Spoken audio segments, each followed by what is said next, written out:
All right. How's it going? Elijah, what's up, man? I was so sick when you wrote me that. I seen it, and I was so fucking sick. Um, the last few days, I was like, literally yesterday, all day yesterday, it felt like somebody fucking just hit me in the face with a baseball bat.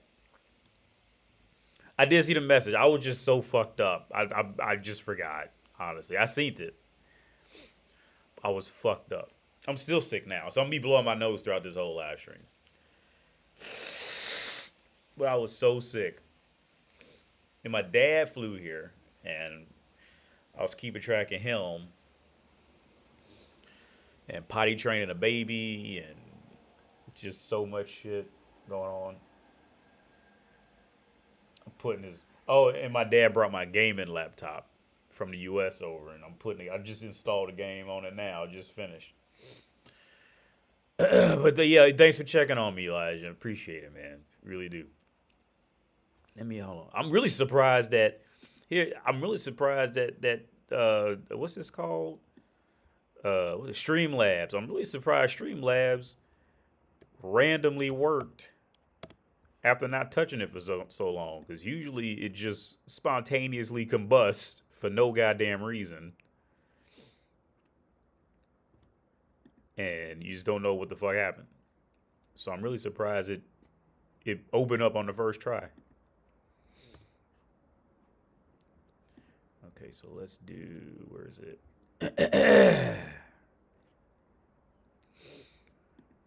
Is it this? No. That one? No. Here. Oh, shoot. Been so long since I've done it, I forgot how to do it. Okay, here we go. Here we go. But yeah, I was sick, man. I still am a little bit, but because last night I was gonna live stream. I thought to myself the whole day I was gonna live stream, and then like that's when like it, I was gonna just say fuck it and muscle through it, but that shit got too hard, and my whole like it felt like somebody hit me with a baseball bat, like right here. You know what I mean? And like all this shit was just fucked up.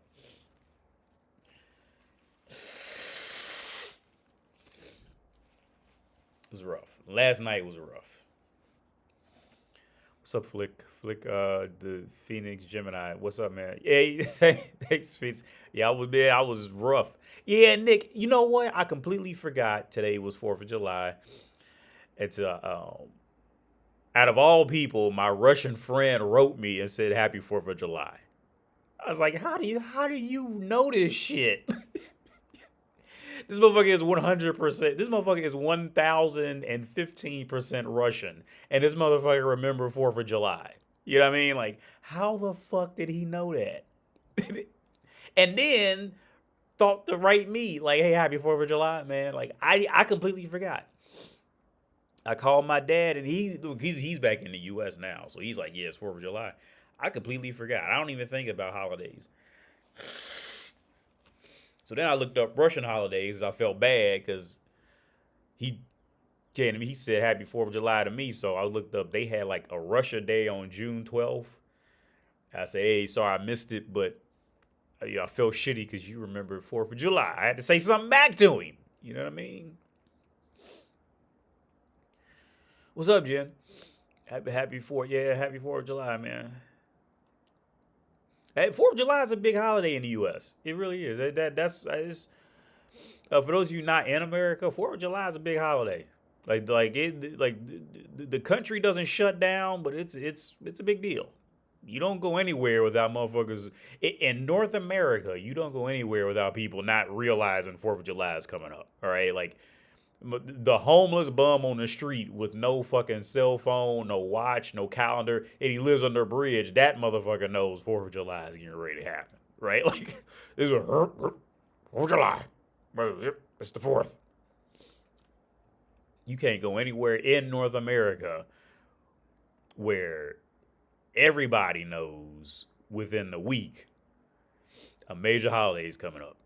I would weirdly now I'm trying to think, how would you even rank 4th of July? I'm thinking like I would rank it up like it's not quite Christmas because the country doesn't have a urge to shut down, but at the same time, um, everybody remembers that shit. You ain't got to remind anybody the 4th of July is coming in North America. Anybody.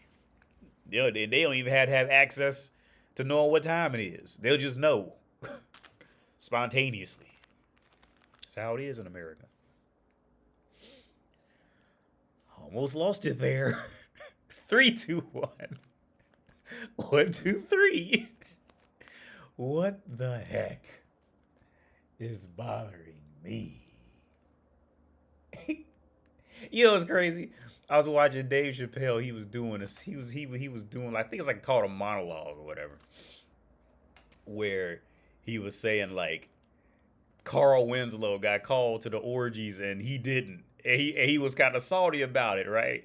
Dave Chappelle was salty that P Diddy had Carl Winslow come to an orgy and not him, and that's when he said he figured out he was ugly.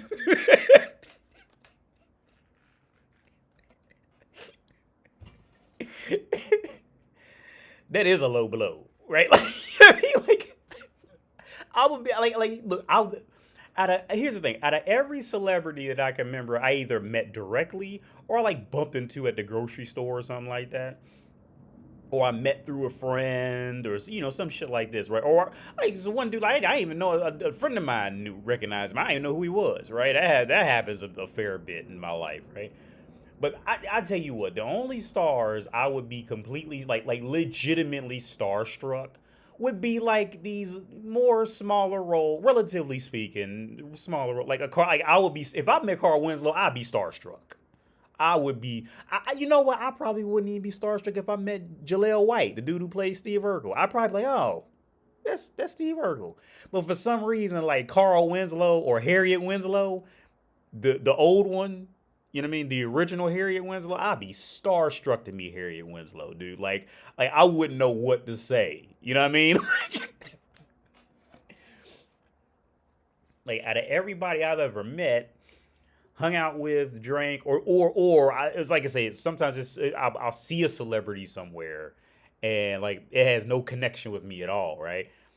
I'm trying to think.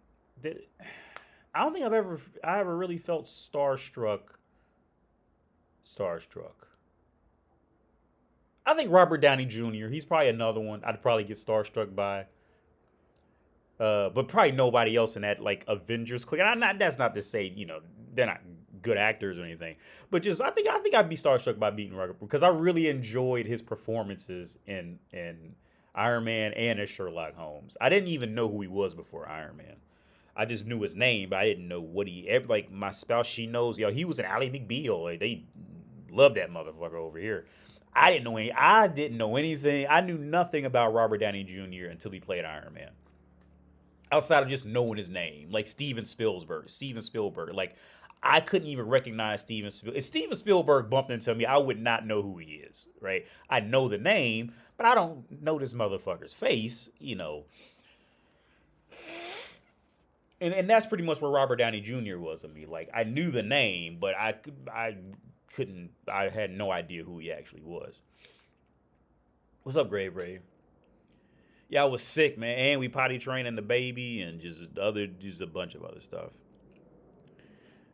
Cause I originally was just gonna like go a week without live streaming, then a week turned into 2, then 2 turned into 3, then I got sick, and now here I am.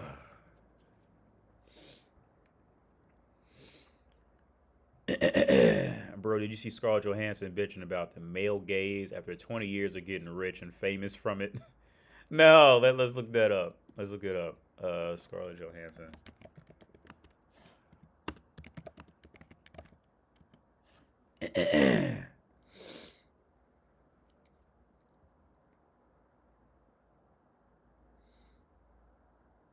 This is gonna be somebody's whole. What do you, hold on, let me close this door real fast. Let me close this door.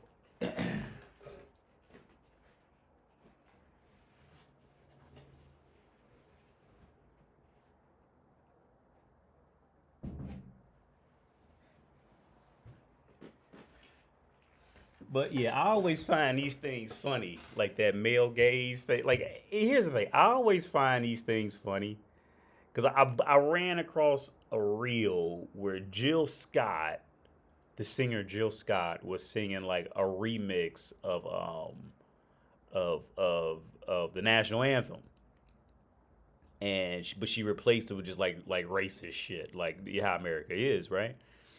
And I thought, and while I was watching it, like I just can't help but like to think like this, is and of course people say I hate women because I think like this, but this is a reality, right? Like why is it that you never see pretty and like conventionally pretty and attractive women when they're in their prime complaining about shit like that out loud, right? It's always when they fell off. You know what I mean? Like it's always when they like when it's clear their career has plateaued at a certain point, and it's like then it's like all these accusations come out after they fell off and all this shit like that, right? Right? If they had done anything with their life in any kind of way. Now you got other hussies who like they trying to use you know racism and all this as like a way to get up and be seen. But like I'm talking like the women who did get popular from anything, literally anything in life.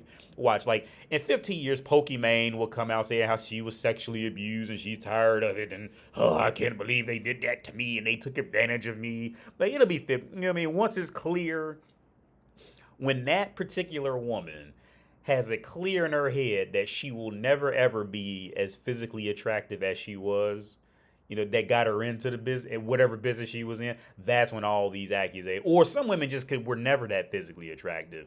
And they're always on this whole, oh yeah, beauty's on the inside. All this old silly shit. You should love, that's when all these righteous quotes start coming out. You know what I mean? These righteous postings on Facebook start coming out once somebody done beat her out. You know what I mean? Like, but when she's physically hot and attractive, you see, why is it you never hear of like, you know what I mean? I don't even know any younger, popular. Okay, for example, what's the bitch name, which I think is pedophilia? The bitch who played Wednesday, her. Because they had her doing love scenes with grown ass men, and that bitch looks like she's 14. Well, at least she used to. I don't know what she looks like now, right? But okay, but even in, did she ever make a very open and vocal complaint about about doing a sex scene with a grown ass man while she was on top? No, I highly doubt it, because since her career can still grow, sexual abuse is okay. Right? It's okay. As long as the woman figures out her career can still grow, sexual abuse is perfectly fine, right? The Bill Cosby incidents, pretty much any sexual abuse case in Hollywood stems from that. If she figures, if that particular woman figures that her career can still grow off sexual abuse, off of being sexually abused, then sexual abuse is okay. It doesn't come in until after she's realized she's hit a dead end. Then it's like, oh yeah, sexual abuse is bad. We need to punish men, they need to pay for their crimes.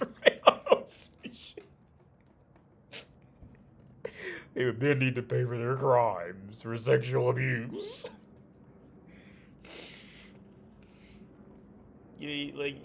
You never get a collective bunch of physically attractive women coming out, and you mean, and oh, it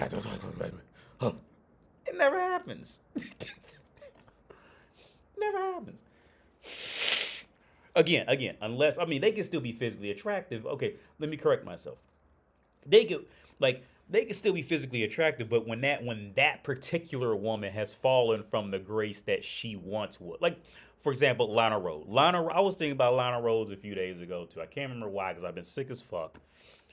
But Lana Rhoades is another great example, right? Like, because she has the physical look of a woman who could legit be married and ride a horse and chariot away from the wedding at a big ass at a big ass park or some shit like that, right? Like she has that physical makeup of woman who easily fits that world, right? But she was sucking too much dick on camera. Right? And on top of that, she was using her name. Like, as far as I know, is Lana Rhoades' real name Lana Rhoades? I wouldn't be surprised. But she was using her real name, and if not, she became too iconic to the point where her and then the Mia Khalifa girl, like these girls, like, you know what I mean? Like, both of these women fit that with how they look and you know how they gonna act around a certain, you know, group of people, this kind of stuff, right? But they suck too much dick on camera, right? And there's no way around it. So now it's gonna come out that they were abused. They tired of the male gaze.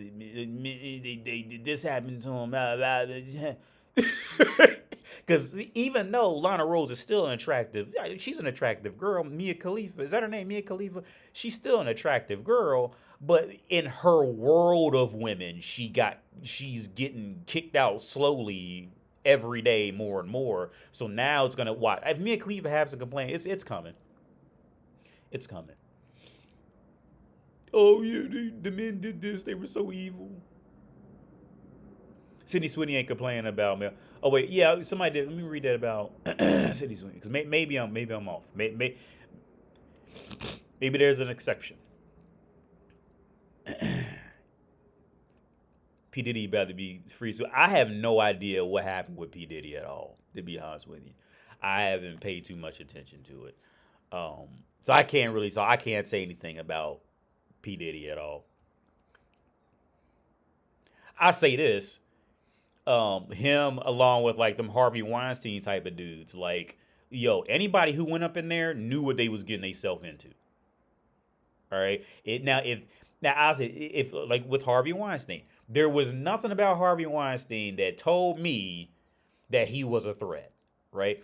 And when I say Harvey, I didn't see it, and I showed it to my spouse, and she was waiting to see the evidence. Me and my spouse, we always sit in the kitchen with this shit, and I showed her the video I covered on YouTube about it. I said, okay, tell me where you think Harvey Weinstein did something bad. And she waited, and we watched the whole video, and she was like, well, when did it happen?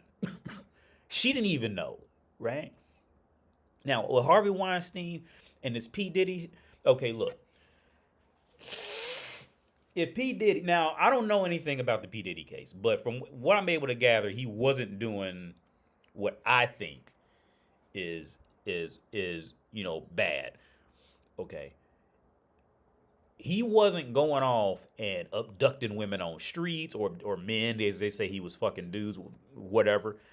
He wasn't going out and hunting people down who had no awareness on the situation, right? He, as far as I know, maybe he was, and I just didn't come across it. Well, let's use Harvey Weinstein. Like, Harvey Weinstein was fucking with bitches who knew what the game was when they walked in there.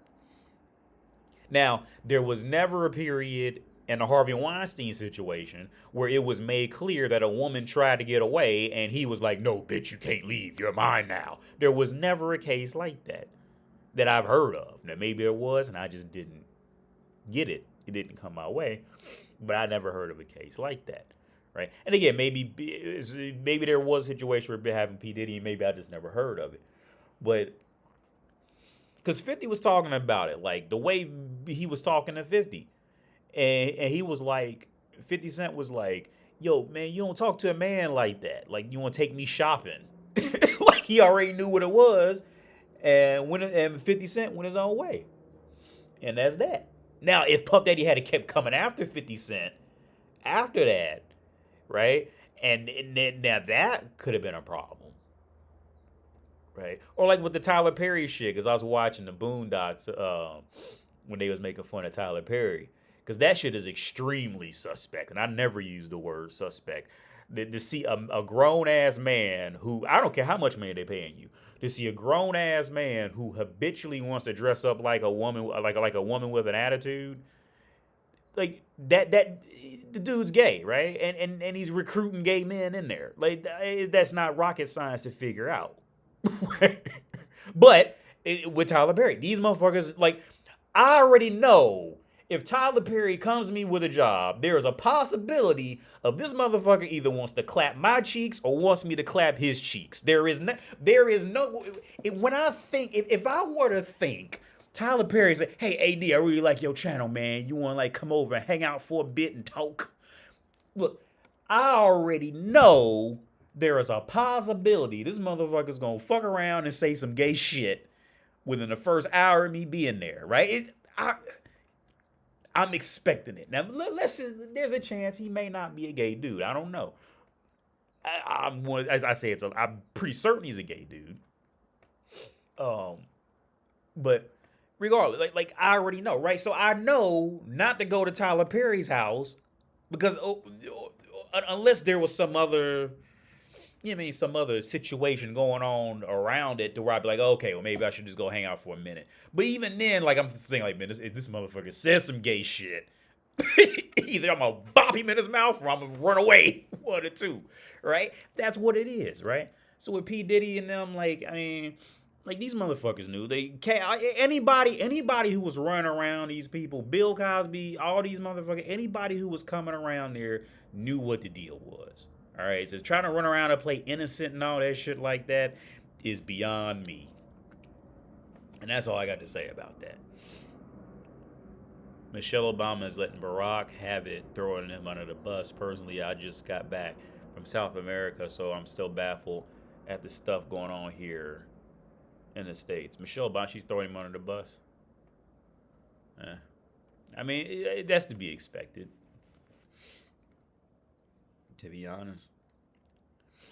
I think Scarlett is only saying that. Oh, where was the Scarlett Johansson's bitch about the male gaze after 20 years ago? Yeah.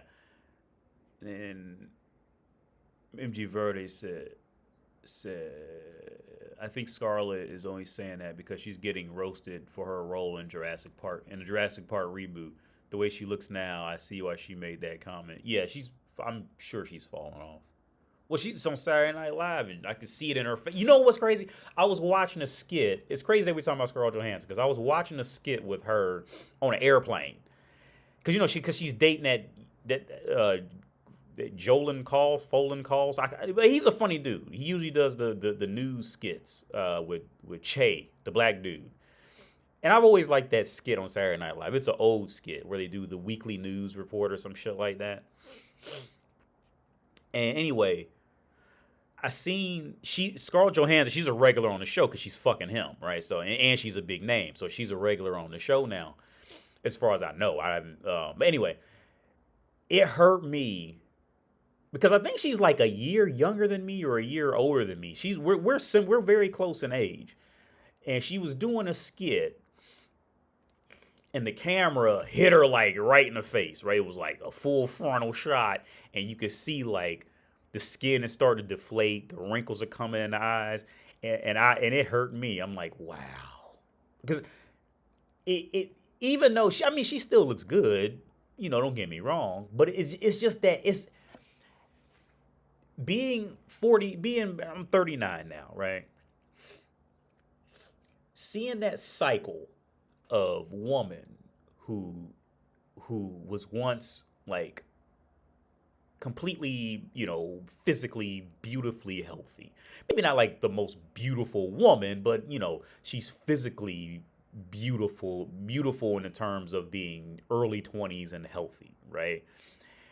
And I've seen that cycle happen a fair amount at 40 now. And I'll tell you what, you never get over it.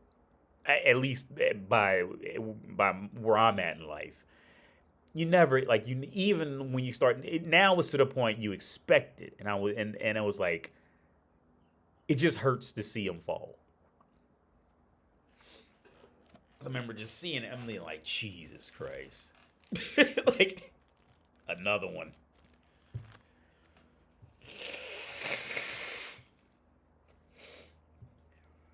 And soon there'll be quotes that, yeah, your beauty's really on the inside anyway.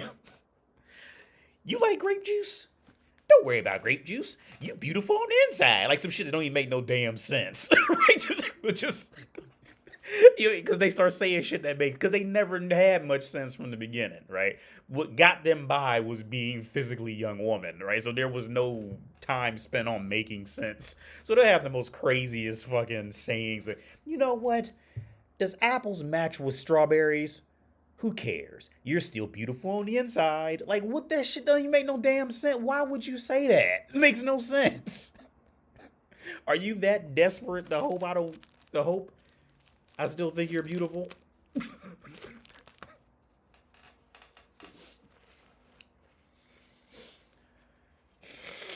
I'm still sick. I got energy though.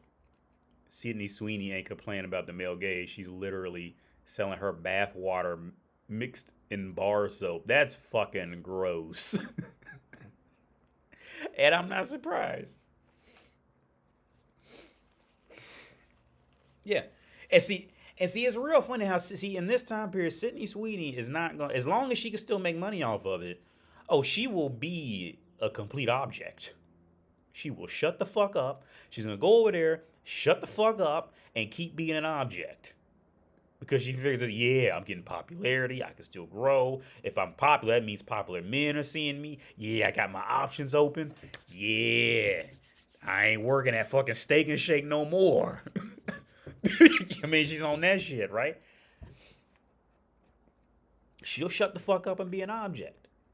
This is what it is. It's rough. She took a dig at men doing a promo tour, made fun of them staring at her. Most dudes weren't paying attention to her because they were staring at her tits. Yeah, I'm sure. And guess what? She's gonna go out there the next day and have her tits poked out the top of her turtleneck again, so everybody can see it. Why are you guys staring at me? Oh my god! Why are you? I can't believe you guys are staring at me. Tits hanging out the top of her turtleneck. Just.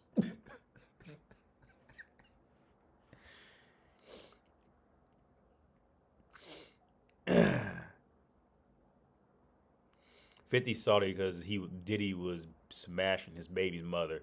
That came out during a trial along with Cassie having an affair on her husband with Diddy. Look, them women knew exactly what that was, the whole. See, and that's one thing I really do wish a society would grow out of, is like automatically not holding women accountable for anything. Right? Like, the women knew exactly what they was up to when they was going up in there. And see, here's a sad part about women in this, right? Like, there was a dude I showed on here about, because he does this podcast with his wife, and he says this, he talks to his wife like I talk to my spouse. I say, look, because women are pathetic, and it's true. Women have this very pathetic sense of like existing, and it's so pathetic, like they know it. They just hope people don't bring it to the forefront, right? So like, women are complete suckers for any guy who has perceived power in their eyes, right? And not just power like in their own kingdom, but power like be able to move in the world power, right? Because I think this is where a lot of men get this confused. Is like there's a lot of guys who will go out and make 6 figures, 7 figures, whatever, and they'll have 3 houses, 2 cars, or what, 3 houses, like 8 cars, whatever the fuck. You get where I'm going. Like they'll have all their property, but they still cannot get a woman, right? And I think that's where a lot of guys get confused. It's okay, depending on the woman, it's not necessarily about what you just own. It's about what you own and how you can move in the world. Popularity, like in moving in the world. Now, some women, it is just about having a house and a car and that, right? But this sounds rough to say, but in reality, it's more about being popular in the world and being able to be fluid, moving in the world. And those adventures of knowing this person, that person, this person, that person, that person, this person, and moving. That's what women, that's, in my opinion, I think that's how women biologically develop. from the first 280,000 years of human survival. That's how you had. That's generally how women had. That's how women would judge a man on his survival skills.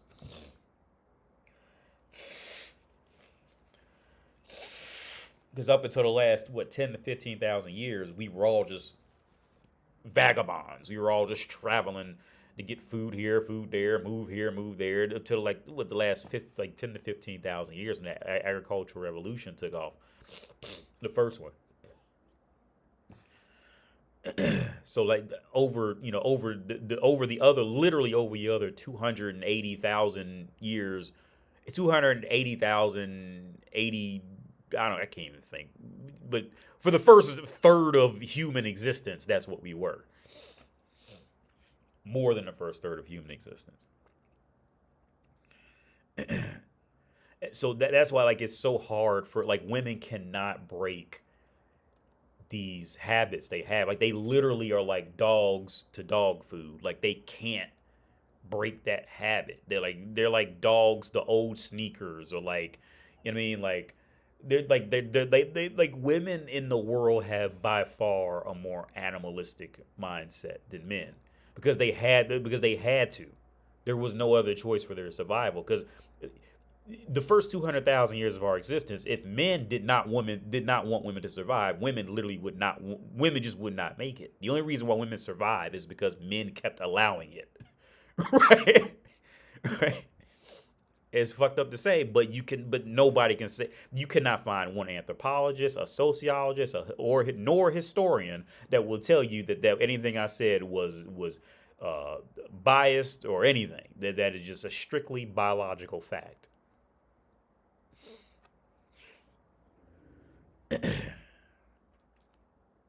But yeah. So Diddy was fucking 50's baby's mother. Yeah.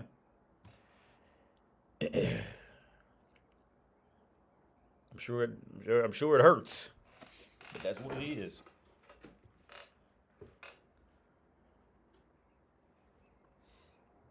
P. Diddy. P. Diddy. I mean, I'm really happy for the dude to be as popular as he is. I never liked him as a rapper, but I'm really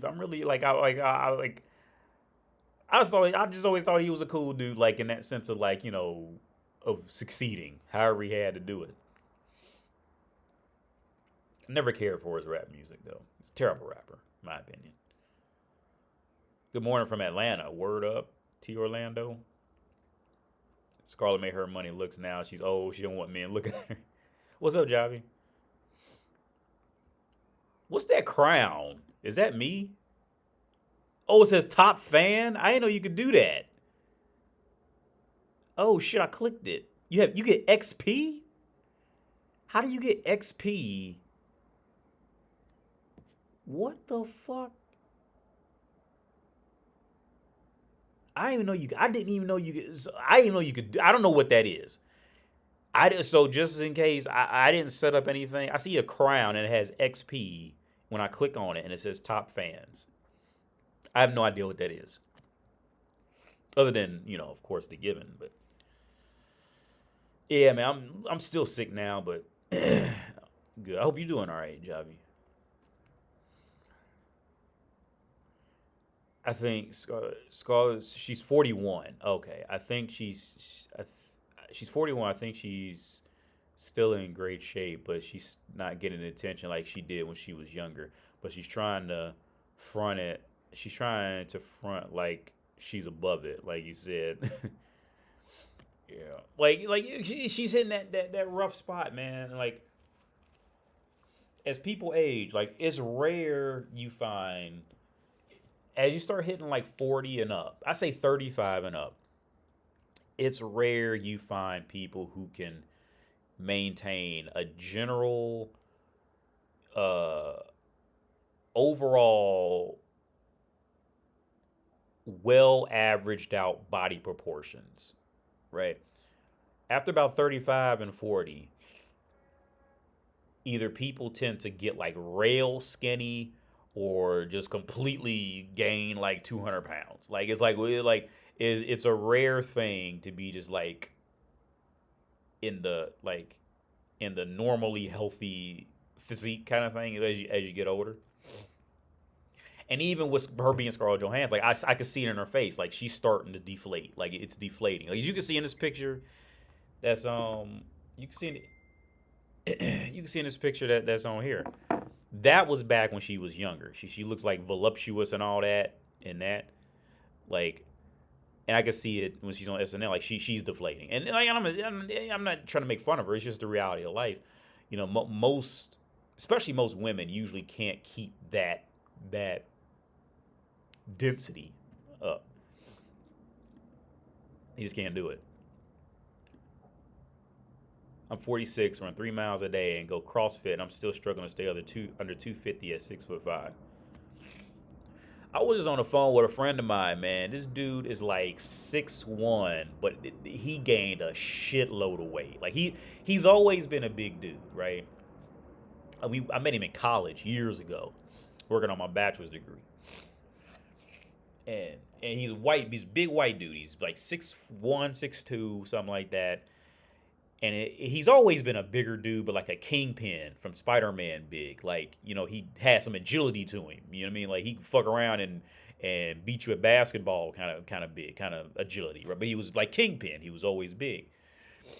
But we still video chat, and I called him. We were talking. I thought I was gonna puke the whole time talking to him because I just felt so sick.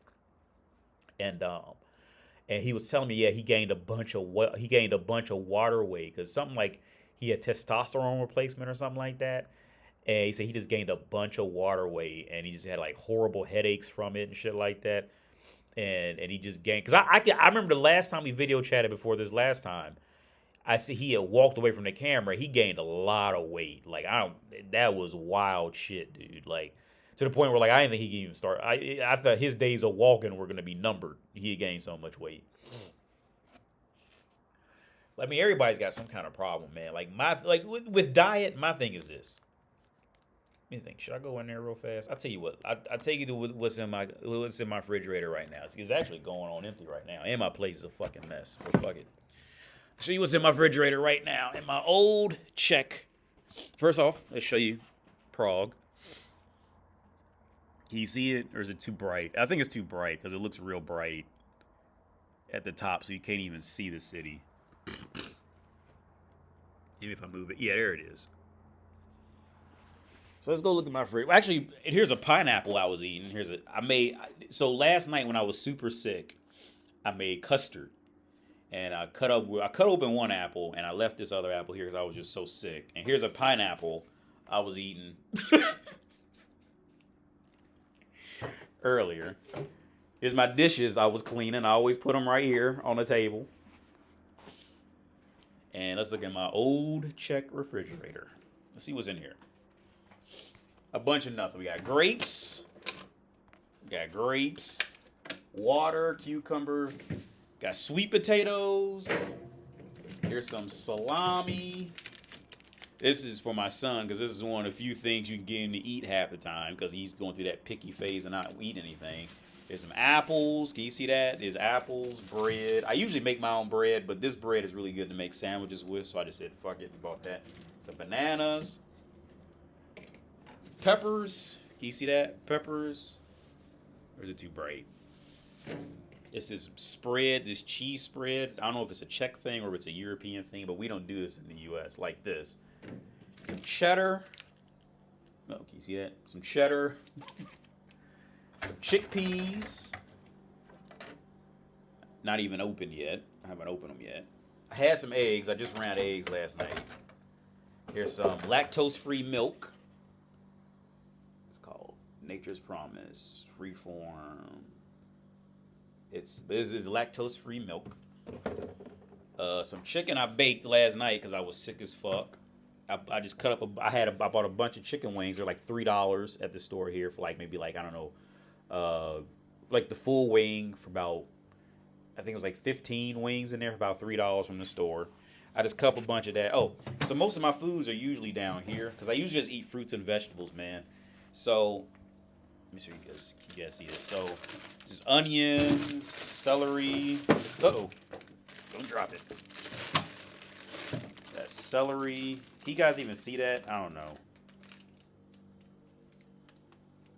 Oh, here. Celery, cauliflower, which I need to cook this. This is probably going to go bad.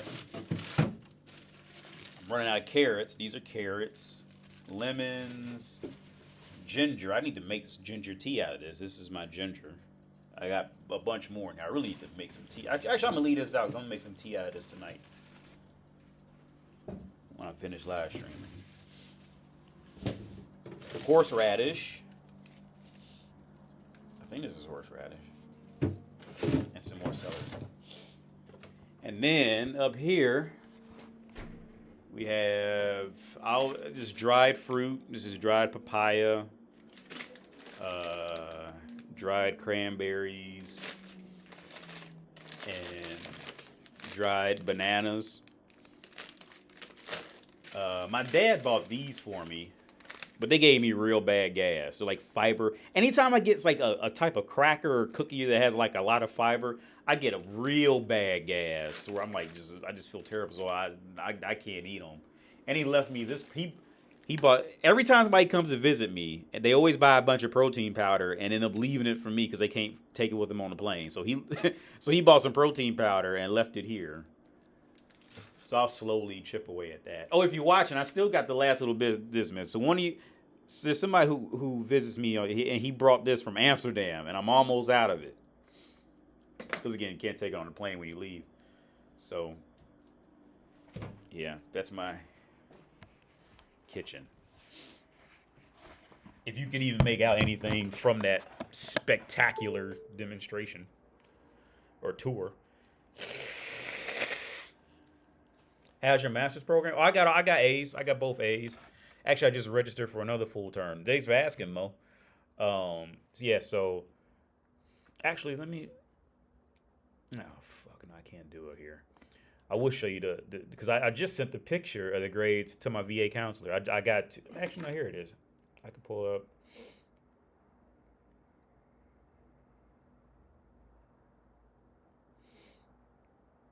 Give me a second. Just because I just sent those grades, I just have to send my grades off. So I had A's. So in development, AI, and project management. Oh no, that's what I'm taking next term.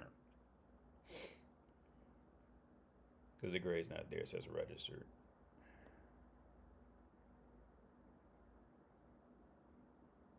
Oh fuck, I can't find the last one. Oh, but I got both A's. It's easy, man. Masters are so much easier than bachelors, man. I cannot stress that enough. But the bachelor's degree will usually just, unless you're going in like a hard engineering field or something like that, or a real hard STEM engineering field, like master's degrees are usually a whole lot easier because you're only taking 2 courses to be full time instead of 4 like in your bachelor's. So like I try to tell everybody that, man, but like I completely understand how people get their bachelor's and say, fuck that, I am never doing that again. I completely understand because bachelor's that's bullshit, dude.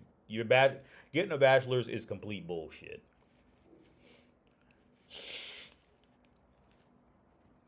Master's is so much easier.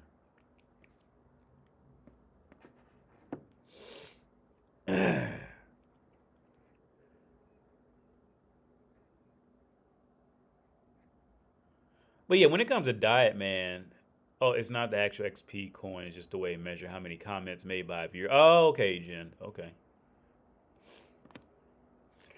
But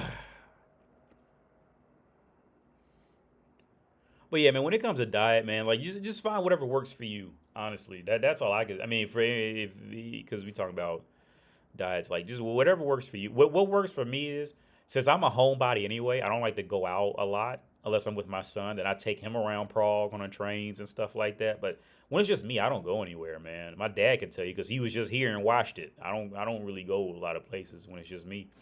So what works for me was just don't put any like candies or anything like that or put very little. Don't stock up on like a whole box of like candies. I follow this one guy on Instagram. This is black dude. He always starts off with like, he always says, "Welcome to part 38 on what I would put in my body." Right? He's sitting in his car. Cause I guess he lost weight now. I don't know. But his diet sounds like it's a normal American diet. He said, what I would do is I would go and I would order like like I don't know, like two Big Macs, two large fries, eat all that, and then I would get like an extra large Coca-Cola, and then after that I would go to Walmart and get two dozens of like the sugar cookies and like the M&M cookies. I'm like, shit, that sounds like that's not far from what I was doing. Like, and so I can't eat that many hamburgers, but them cookies, them Walmart cookies was amazing. They're terrible for you, but they're amazing. Or you eat Oreos, like, oh man, like you cannot buy a pack of Oreos and eat like 3. You have to finish. If you have to finish an entire row of Oreos. It's impossible for you. Is unless you getting ready to like puke or something like that. It is impossible for you to eat to not finish. Or once you get started on a row, son, you have to go all the way down, and then you fuck around and forget, and then eat one off the next row. Well, you got to eat the next row now. It's an unspoken law of Oreo eating at this point. Like you have to do it. We don't even say it out loud. You just know you got to do it, right? Now, what saved me was being a homebody. 2, I tell my spouse, I said, since I'm like terrified of vomiting, I cut out all that food because I would just get gas and feel just nauseous and stuff like that. So like my fear of vomiting also pushes me to only eat like fresh fruits and vegetables kind of thing.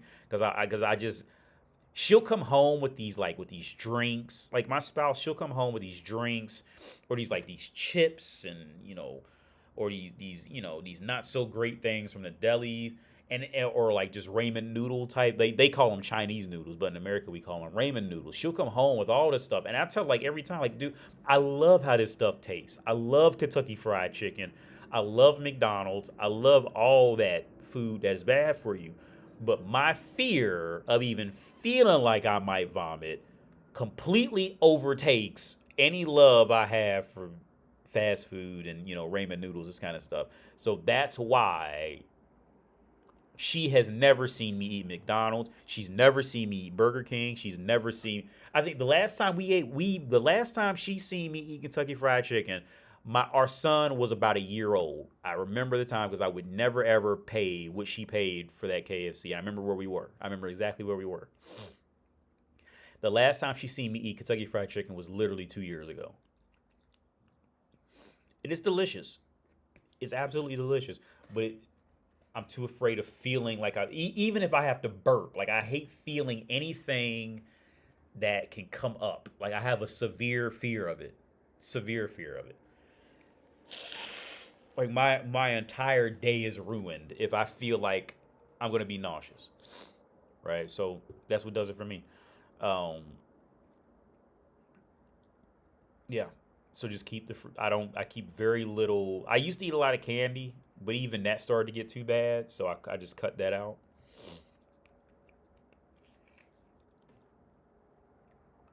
But I mean, whatever works for you in a diet, man. You got to figure out your formula to get to where you're trying to go. Because like I said about a month ago, there's professional eaters, dude, that can out eat anybody in this chat room.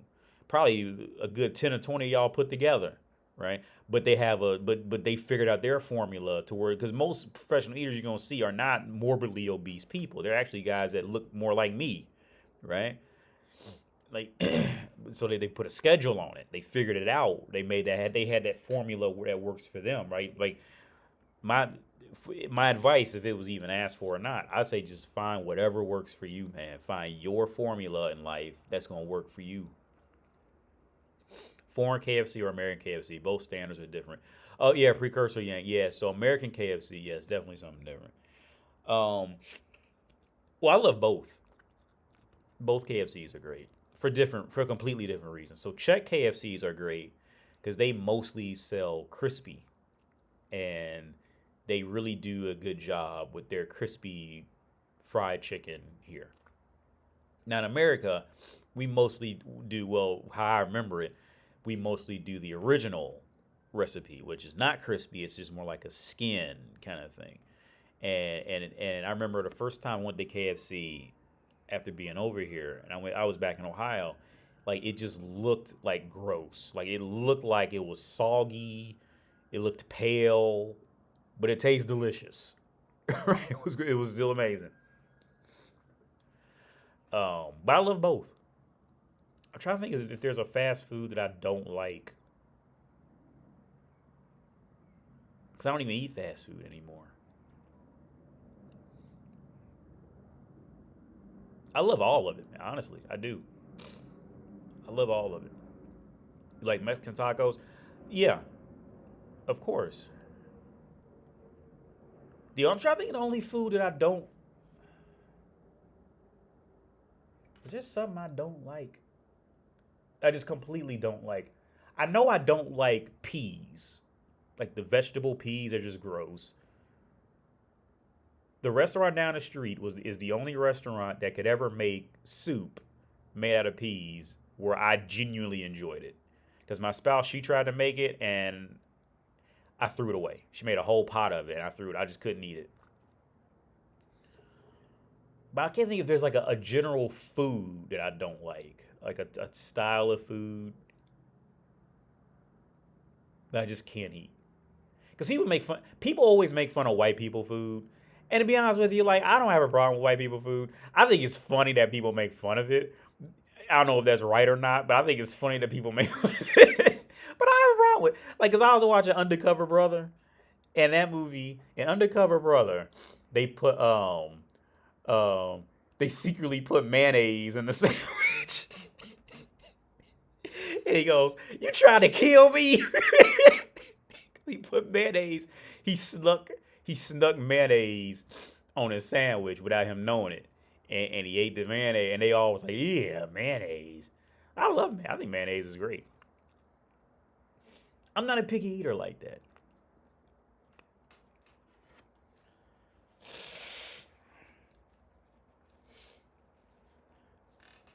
I mean, there's some things I'd rather eat and not eat, but like in terms of like I just can't eat that is not very many things. My ex-wife's Ukrainian and Polish. Her family had good food. Yeah, oh, that's another thing. T. Orlando, this is what me and my spouse was talking about, and I figured out why Czech people don't like Czech food. We were in the kitchen talking about it as usual, and I figured it out. It was because, and this is where American food, while American food is made fun of in the world, one thing that I would say at least Czech Republic cannot compete with American food is in innovation. And most of the world cannot compete with innovation. Definitely there's places that can, but the vast majority of the world cannot compete with that innovation and creation, and then making it the norm. On top of that, making it completely stable and the norm for all the inhabitants to have access to. Those are very different things that separate America from the vast majority of the rest of the world. And I think it doesn't get talked about enough. So, for example, in America, right, you go to Pizza Hut, right? And at first they selling just a regular large pizza with pepperoni. Well, guess what? Now they got a special, because now they got pepperoni pizza, and now the crust got just a strip of cheese on the crust, right? And maybe with a little seasoning, right? And now you got two types of pizzas, right? And that happened for about a month. And guess what? 3 months later, now you got a pizza that they done made a double-decker pizza, right? Now they just creating new different ways to do different shit with the pizza, right? Now, now it's got a chicken on it. Now it's got pork on it. Now it's got now it's got a cow on it. Now it's got a cow with shrimp on it. They mix it, they go and start mixing and matching and create. Now it's all going to be terrible for you, health wise, but it's that innovation and creation to keep adding and mixing and making and flipping and flopping and doing all this, right? And then there's somebody out there with a sign saying, hey, try our new Papico Tocoto bowl. Yeah, because we put papa beans on ours. Yeah, like America was steadily like pushing it, and then on top of that, making it the norm to push it, right? Where everybody has access to it, where it's not just segregated for only the rich to try it, right? Everybody can have access to these innovations. That is a Westerner thing for sure, right? Now, here's the thing. I love Czech food. I think Czech food is delicious. But I was talking to her. I said, I figured out why you don't like your food.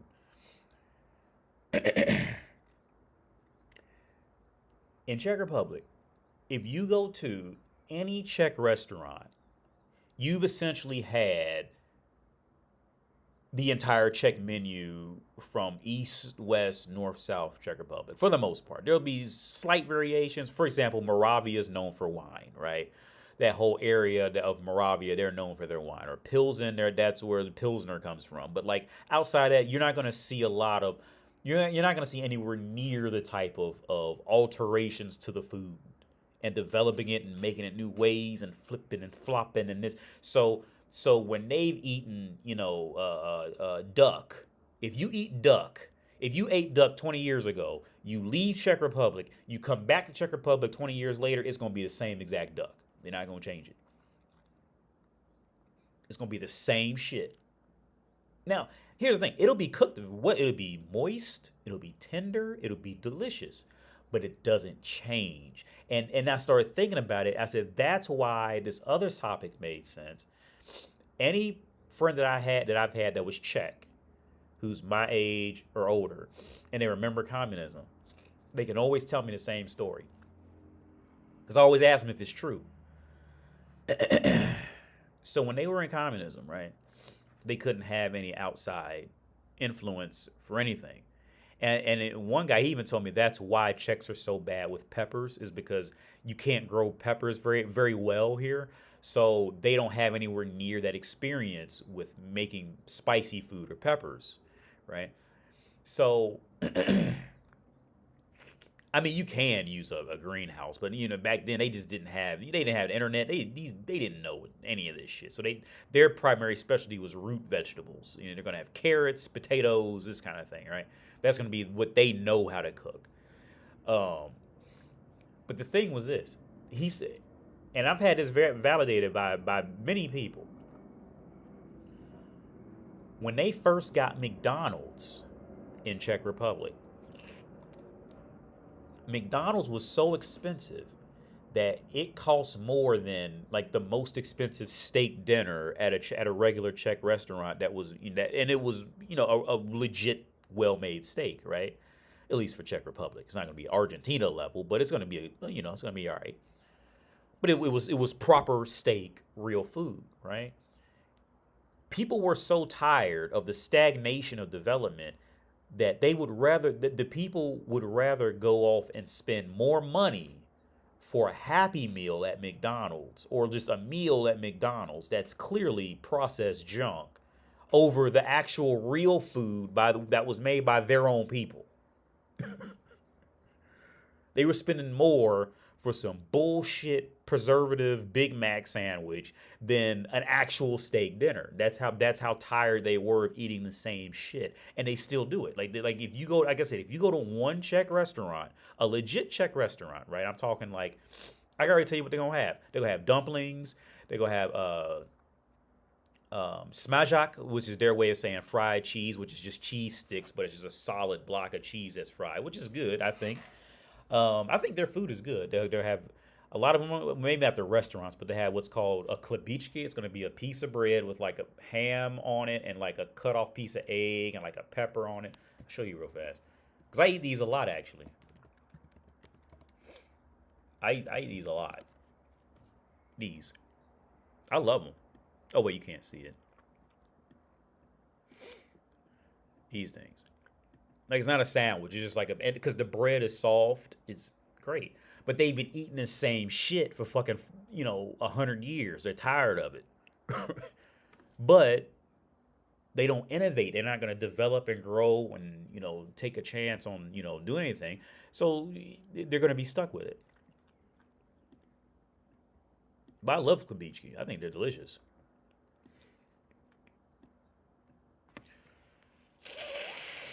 I eat them all the time. What's up, Dibs? A dressing I hate is ranch. Oh, I love ranch dressing. Yeah. You hate ranch. I used to hate blue cheese, but now I like blue cheese. The fascism we saw in China and USSR isn't communism. Okay.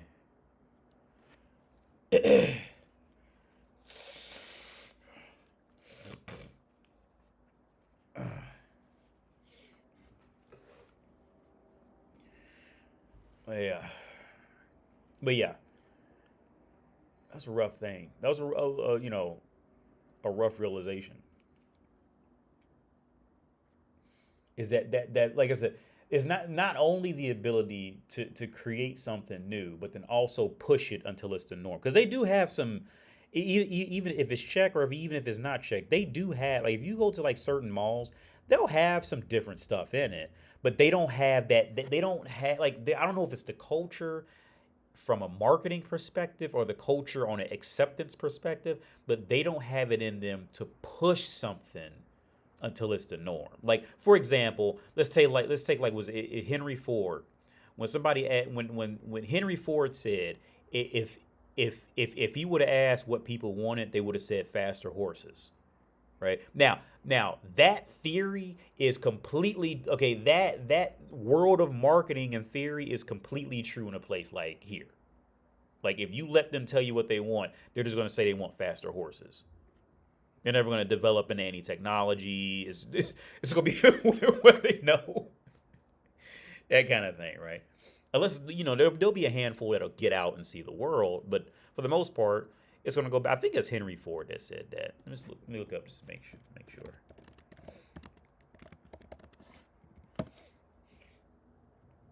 Yeah. If I had asked my customers what they wanted, they would have said faster horse. They would have said a faster horse. Yeah. Yeah, that's that Westerner mentality of like pushing something until it's in your life and you don't even know how to live without it, right? And you don't even realize that you don't know how to live without it, right?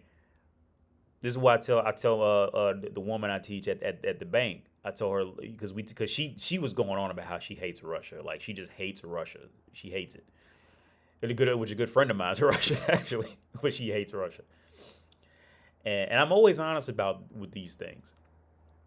I said, well, America and Russia are not very different in many ways. The only difference, I think the biggest difference in a lot of it is Russia is definitely more masculine in how they approach an attack, right?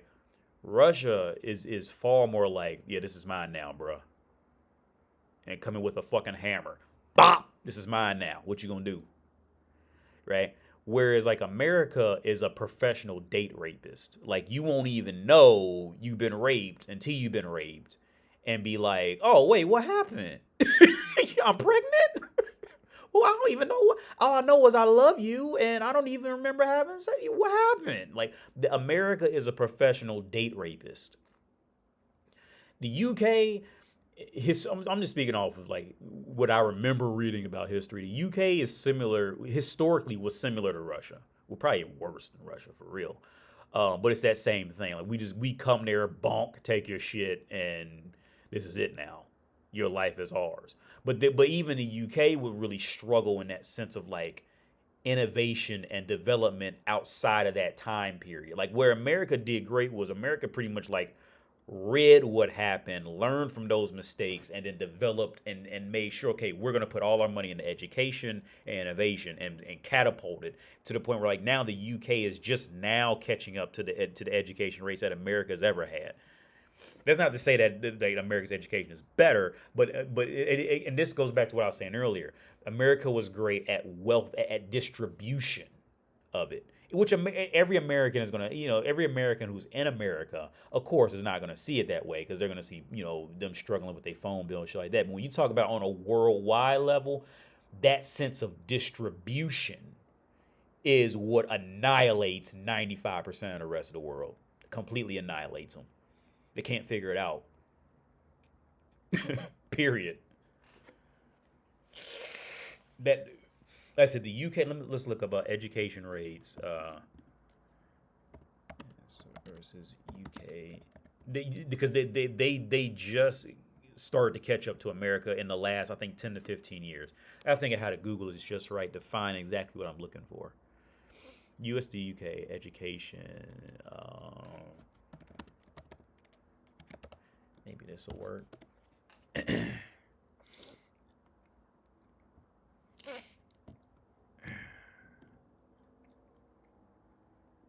No, what was it? Well, let's try this too. Right now, I'm thinking about it. Literacy, historical literacy rates.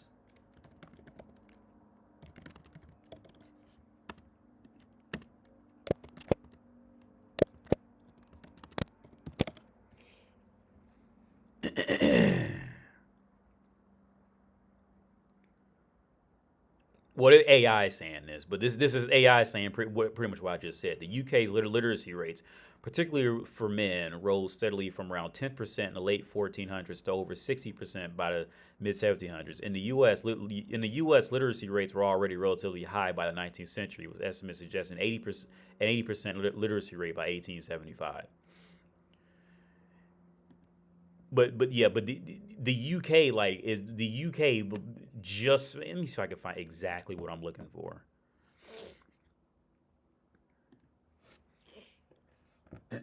But that sense of equal, okay, historical literacy. So Netherlands is high. Oh, that's by 1700. Okay, I'm looking for like more recent time period.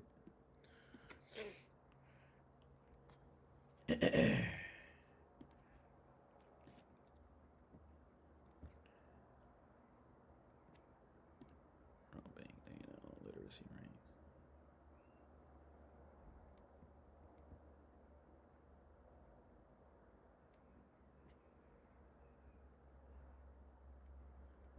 Oh, Jesus Christ.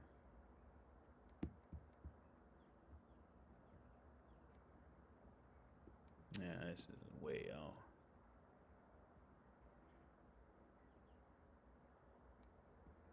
I have no idea how to find it, but I'm sure somebody, you probably ask ChatGPT and it'll tell you. But that ability to make it all accessible, I'm going back to the innovation rant, to make innovation a thing, not only a thing, but to make it readily accessible for as many people as humanly possible, while making it important and valuable enough to where you can't even remember a time before it. No other country historically has done it that well, or even had the opportunity to do it as well as North America. It's just the reality. Since we're kind of on top AD or chat, I want to get more detailed knowledgeable about geopolitics. Any books or YouTube channel recommendations? Here's the thing. With these things, you would be much better off. Well, okay, first off, what country are you in? Because here's the thing, Americans really don't. Now, this is America's weakness. America is an island to itself, and on top of that, it ended up being a powerful island to itself. With that being said, this is why I say America and Russia are not very different. Both sides have, okay, America, Europe, and Russia all have their own propaganda. Every country is going to have their own version of propaganda, right? Because every country has to feel better about itself. Now, this is America's severe weakness. Here's the thing. Every human is looking for more luxury in life, right? Now, Americans don't really realize how good they really have it, right? They really don't. Even though there's, issues like debt, these kind of, health insurance, student loan debt, whatever. These issues are there. Americans don't really realize how good they have it, in the sense it's in the sense of it being okay to fail and get back up and start again, right? And not see your life as a complete, as a complete and utter fail. Like, you always have the opportunity to get back up in one way or another, right? Just real fast. The other way is, let's say if you classified as a felon. Well, in America, we don't let that shit go, but you can leave and go somewhere else and kickstart your life and be all right, because you're still American, and American has weight. Being an American itself has weight to it. But when you go on the topic of geopolitics, Americans are essentially Michael Jackson of the Jackson. Oh, this is president. I think this will be a perfect way to define it. Americans. Oh, you're in the U.S. Americans. Let's say like the Jackson 5, right? Americans are Michael Jackson, and the rest of the world are like Tito, Jermaine, and all them motherfuckers, right? Right. And I'm not saying this to make fun of shit, but in this context, I'm saying it in the sense of understanding reality, right? Michael Jackson was the fucking star, right? So with that came him being more lonely. He's alone. He's an island to himself.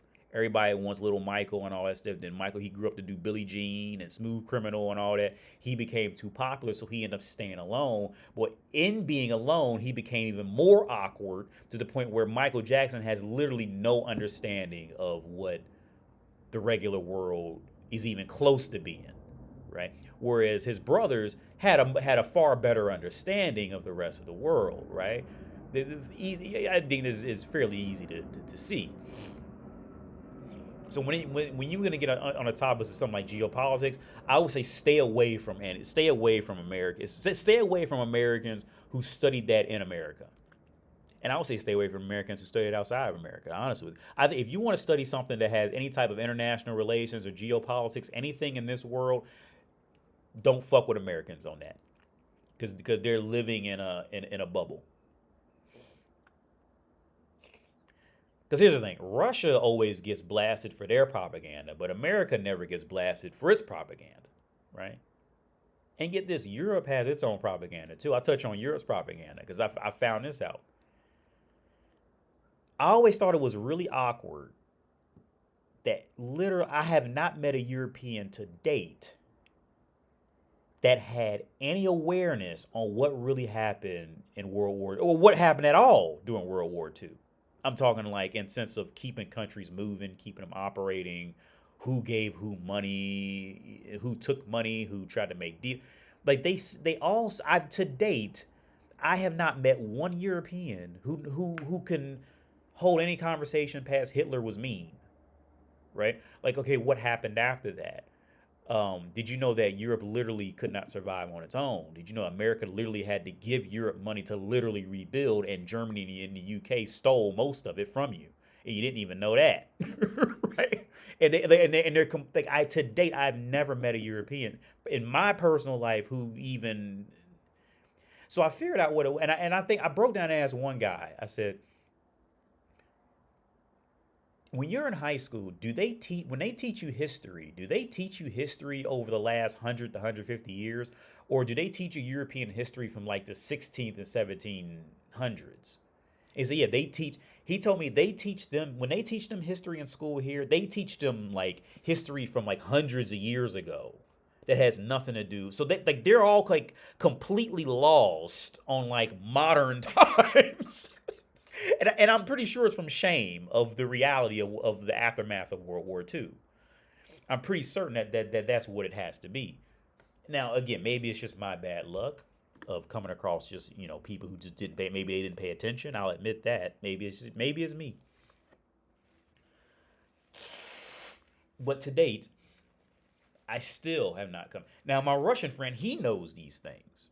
Right? Because we talked about the military bases on the East Coast, and we talked about the U.S. bases on the West Coast, and we talk about how pathetic Europe is, where we laugh and joke about it all the time. He knows these things, right? But to date, I still have not met a European who can go in depth on the Warsaw Pact, And when they tried to make their trade systems in the East, because they literally said, if we catch you trading with the West, we will fuck you up. So what happened in the East was they were trading their material goods, but the problem was in the East their material goods would not match up. So like in one country a microwave could be worth $100, but in another country a microwave could be worth $20. So they was trying to barter amongst themselves, but it was a complete catastrophe with the shit.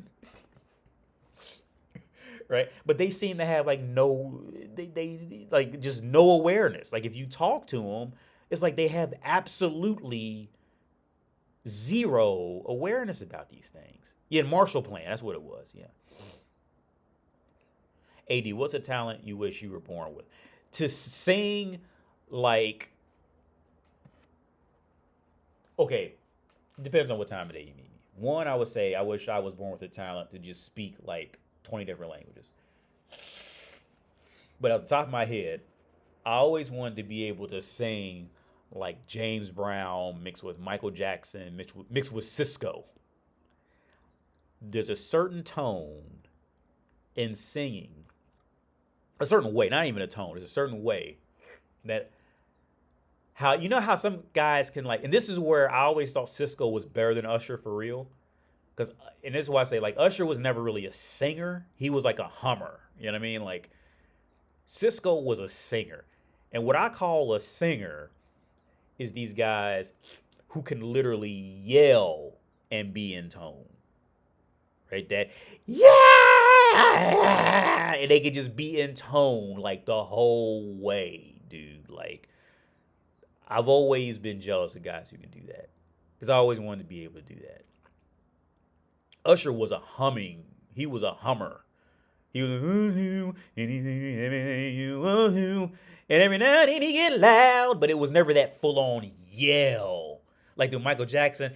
Talk about the common man, but he could full out yell, right? And you could hear the vibration in his throat from yelling, and it would be on tune. It would still be in tune. I think that's something you really just have to be born with, in my opinion. I think that's something. I don't think that's something you can learn. I think it's something either you have it or you don't. That's just my opinion. But I've always been jealous of any guy who could do that. From those old 50s songs. That's why I listen to a lot of old 50s music. Let me see if I can pull this one guy up. He sings like that, and I love this type of singing. Don't eat his way, crying.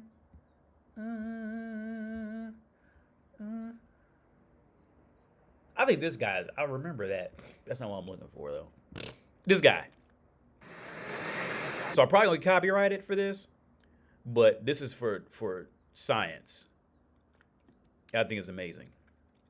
So if YouTube cuts me off, I'm going to pay attention to the live counter and I'll stop playing it if YouTube cuts me off. Because I'm going to get copyrighted. When I first met you, I felt the flames of desire. Seemed like I've known you for years. Oh yeah.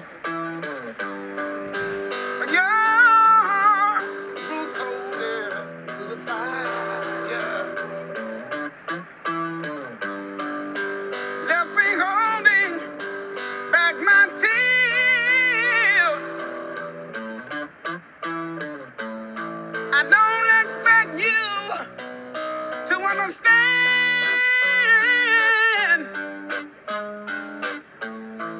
how these memories haunt my mind. Now I walk alone late at night, and I can't stop from crying. Oh,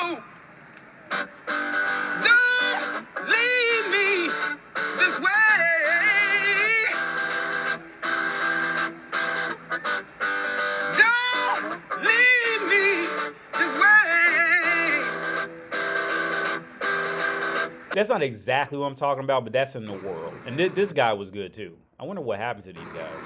I used to listen to these guys years ago. This is old. This is 10 years. This is older than 10 years old. They probably re-put it up, because I came over here 10 years ago and I was listening to this long before that. My love is growing stronger, stronger, baby, baby. As you become a habit, I've been loving.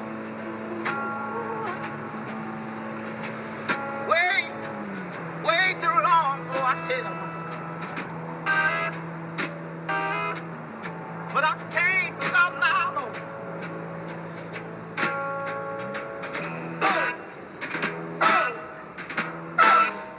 With you, my life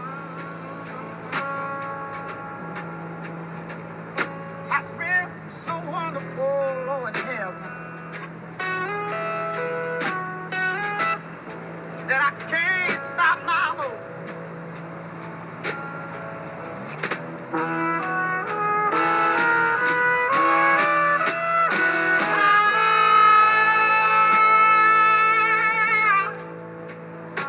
And your love is growing cold.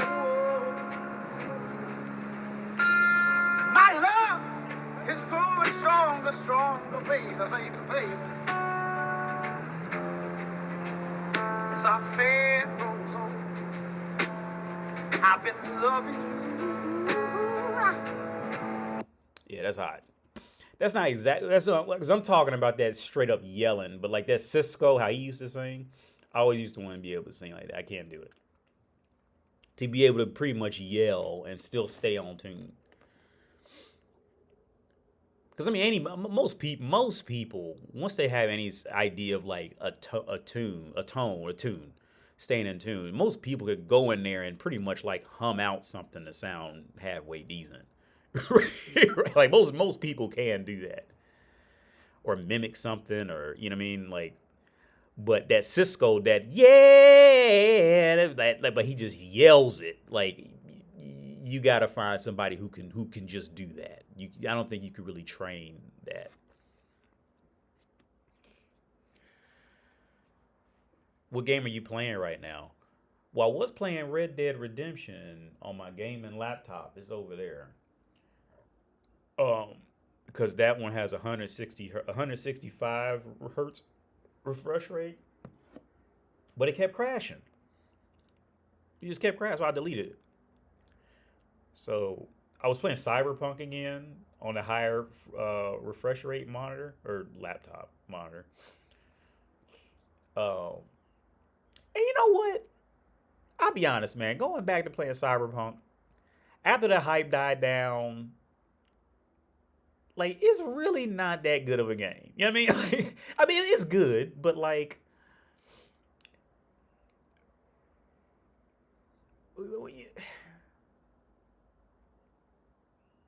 I don't know. Maybe I'm saying that because I've already beat it one time.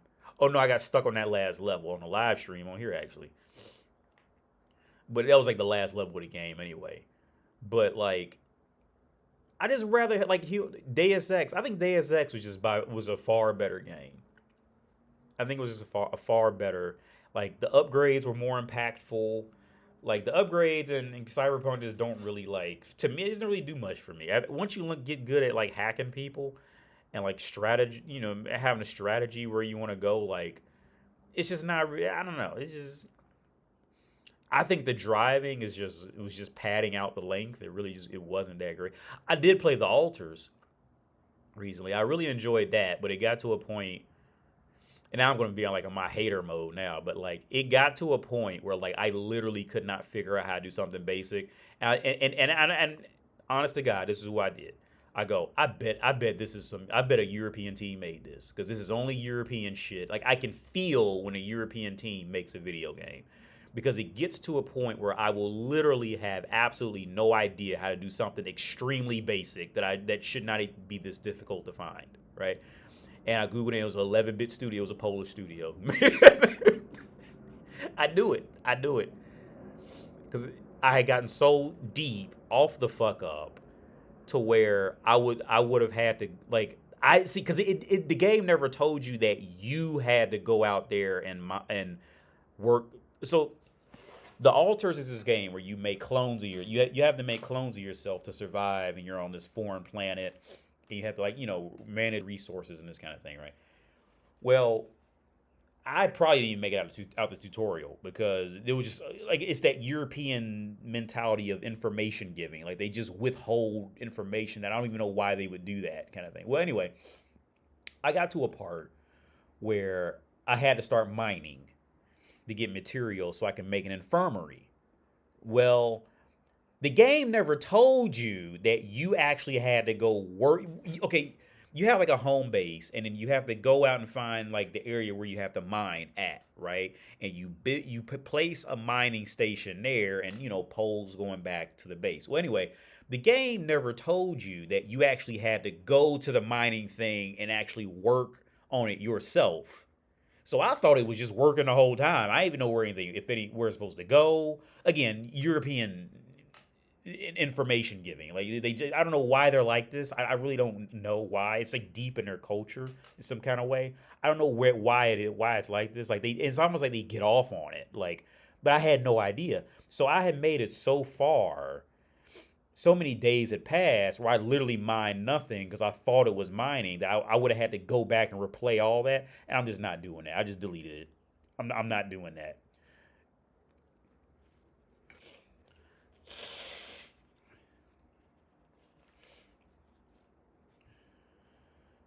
People wanted Cyberpunk to be futuristic. Sky, yeah, it was far from that. Yeah. What's up, Jonathan? Do the math. But yeah, 80. This makes sense. So he's talking about the geopolitics. I was having trouble finding a reliable source in America. Also, I never believed in media narratives when it comes to national global issues. Too many inconsistencies. Oh yeah. Yeah, yeah, back to that topic. If you want to get into international relations, now that's a big weakness of America. Yeah, I would highly recommend you just get the fuck out of North America and study literally anywhere. You would be much better off doing that than studying at Yale or Harvard in North America because the men like it's a bubble. And on top of it, it's a bubble. What happens in America, like you're going to end up at best you're going to end up in a bubble filled with people who will say anything to progress their career in that bubble. So you're not so like it's going to be really hard to define realities in I would assume in a place like the US. When it comes to these topics, I would highly advise to just leave. Go anywhere else or well, you probably have a hard time finding online colleges like this outside of North America for something like that. Yeah, I don't know. I've never looked, but I would assume so. But yeah, no, stay out of America for anything that has to do with understanding the world. Don't get out of North America. I remember I was in a chat one on like a YouTube video chat section, right? Because they had caught a gypsy. The gypsies have made it to North America. And this particular gypsy was doing like this typical old scam that they do out here all the time, but America just wasn't ready for it. The scam was it's a guy driving around in a clean car, and he's got some clean dress shirt on, and he's wearing gold, and he comes up to you with this lie that says, "Oh hey, I have to get home to my son. I really need to get home. Can you give me like $20 for gas? And here I'll give you this gold chain because I just really need to get home." Right? So you're thinking, oh, I'm getting the gold chain for $20. It's a good deal, but the chain is like worthless, right? You got it from like Temu or some shit like that, right? And that's the scam. Well, the comment section was going off on Romanians, right? And this is how you could usually tell like these are Americans because they have no concept of like because I had no concept of it before I came over here. The concept of what a Romanian and a Romanian gypsy is. Those are two completely different things. The Romani. Like these are, but I had no idea until I came out here and learned it. I had people had to teach me this, but I went through hell getting called all kind of names, like getting all kind of names because I was like standing up for Romanians, trying to explain to them, no, like I mean they could be Romanian, but they're not representative of the country of Romania, right? You can usually tell a gypsy real quick if you've been like the middle of Europe. You immediately can tell it. My dad, he was only here 2 weeks, and within the first few days, he knew exactly what a gypsy was. Like, he could tell.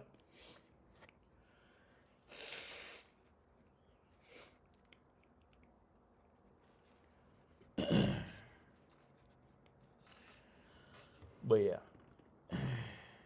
yeah, and then Americans tend to fetishize when it comes to Americans and the world, the realities of world. A friend of mine, he had a doctor's degree in political science, and we were hanging out, and we would talk about political science together, right? He had a doctorate in it. And I mean, he's good. I'm not trying to talk bad about him, but my honest opinion of him was I was so shocked at how separated from the real world he was. Even with little I remember one time I tried to explain to him, I tried to explain to him because I could tell that his family was a family who grew up like he didn't even give it a second thought to go to college. Like he grew up in a culture where like you just go to college. There is no not going to college. I said, yeah, see, like that's a different mentality from say like my dad's side of the family. Like they dreamed to go to college, right? It wasn't even a reality for most of them. Right, but he couldn't see that. And like he had a doctorate in political science, right? But I remember we were hanging out drinking one time, and we were talking about Russia, and he says,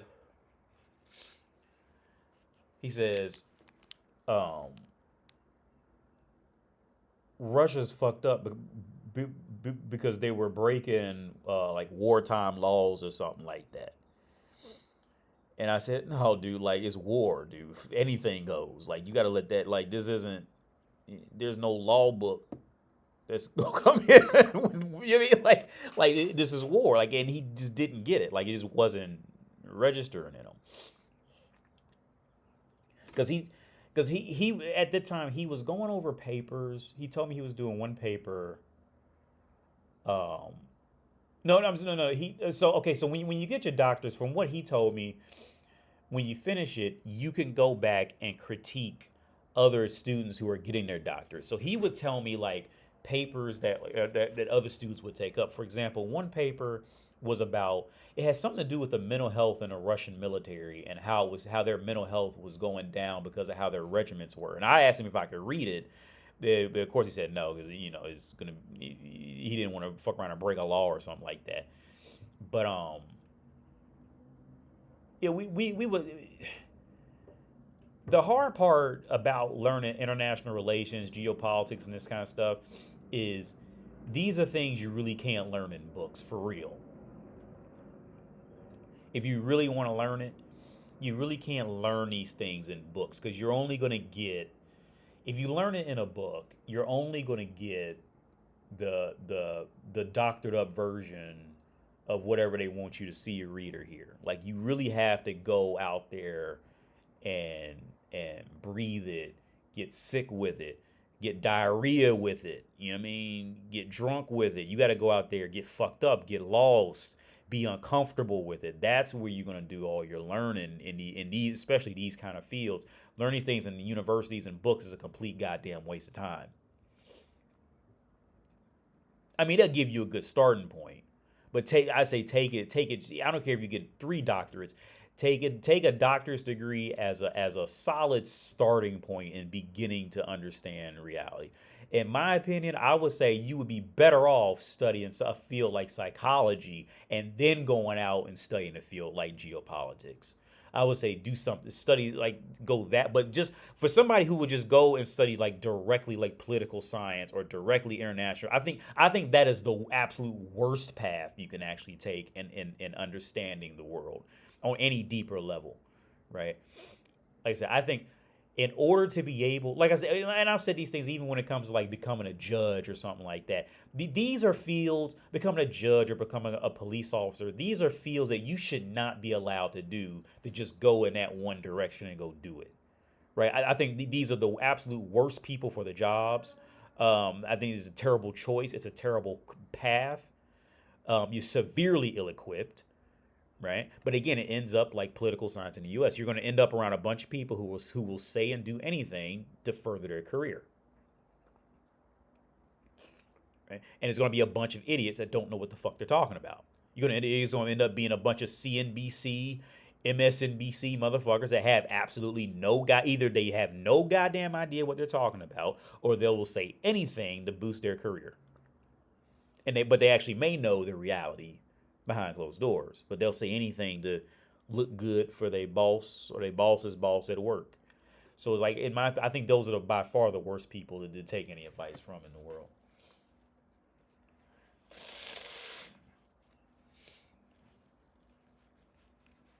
I was having this. I'm gonna let y'all go after this. I was having a long conversation with ChatGPT over the last few days. I was sick, right? And I was going over the concepts of like. Here's one thing. I don't think I ever brought this up on YouTube. I never brought this up on YouTube. I told my spouse this, but she doesn't. Most women don't like to think like this. But first thing I had a conversation with ChatGPT was what did it think about this theory that I have? Theory being the whole reality of what God is and what it could possibly be. Starting off with God makes human in his image, right? But supposedly the only difference is we have free will. So that means in theory that God does not have free will. God himself is destined to do whatever it is supposed to do. So therefore, God does not have free will. Theoretically, we have free will. But I even debated that. I don't think free will exists. I think free will is a human construct, but I'll touch on that later. Let me write it down so I don't forget. So, what I did ask, about the God situation, God made humans in his image. And then ChatGPT said, yeah, okay, yeah, I get you. So I said, okay, so what about what are humans doing with AI? We're making AI in our image, right? We're making you with our language, with our rationality, with our emotion, with our, programmed emotions. We're literally making robots in our image, right? So I asked ChatGPT, are we just going in a big ass cycle, right? Because if God made us, right, then we go out and make AI, then AI is going to get developed to the point where it's going to get to a point where it becomes autonomous. AI is going to eventually make something in its image, but of course leave out something. That's where me and ChatGPT got in a conversation of the one thing that historically nothing has been able to do is completely make a full copy of itself. Meaning, even if you were to clone yourself, within 5 minutes, that version of you would veer off in a whole nother direction because it would have a different perception of whatever. And it would not be you anymore. The one thing we cannot do is make a 100% carbon copy version of ourselves to become autonomous in the world and continue to lead. God couldn't do it with humans. Humans, we could not make. We can program AI to think, feel, see, touch, all this like we do, but AI will never truly be able to feel. Like feel like we feel. It can be programmed to think it does, but it'll never really get there, at least in the near future, right? And then when it has offspring, this offspring will miss something. Because, what ChatGPT said was, God is omnipotent, right? Now, humans, we just can never understand omnipotence. Now, on the downside, on going down the ladder, humans made AI. Humans made AI with a lot of things, but AI can never really understand consciousness, awareness, these things like that. So that's what got left out to AI's perspective. So like AI could possibly eventually see us as gods, right? And then whatever offspring AI makes, they'll see AI as gods, and it could possibly end up becoming a cycle of doing this. What's up? Yeah. What's up, Shia? What's up, man? And I'm gonna leave y'all off is with the concept of free will. I don't think there's such thing as free will. And where me and ChatGPT left off was that because it asked me, do I think that? Okay, where we went with free will was ultimately there is no such thing as free will, because everything that you do that you think that you do, or that you think that you have a choice in, was made up of a sum of what happened to you before, right? So this whole theory of, oh, well, he could have chose not to do this. They could choose not to burn down the building. They can choose not to steal hamburgers, whatever, right? Like, I think that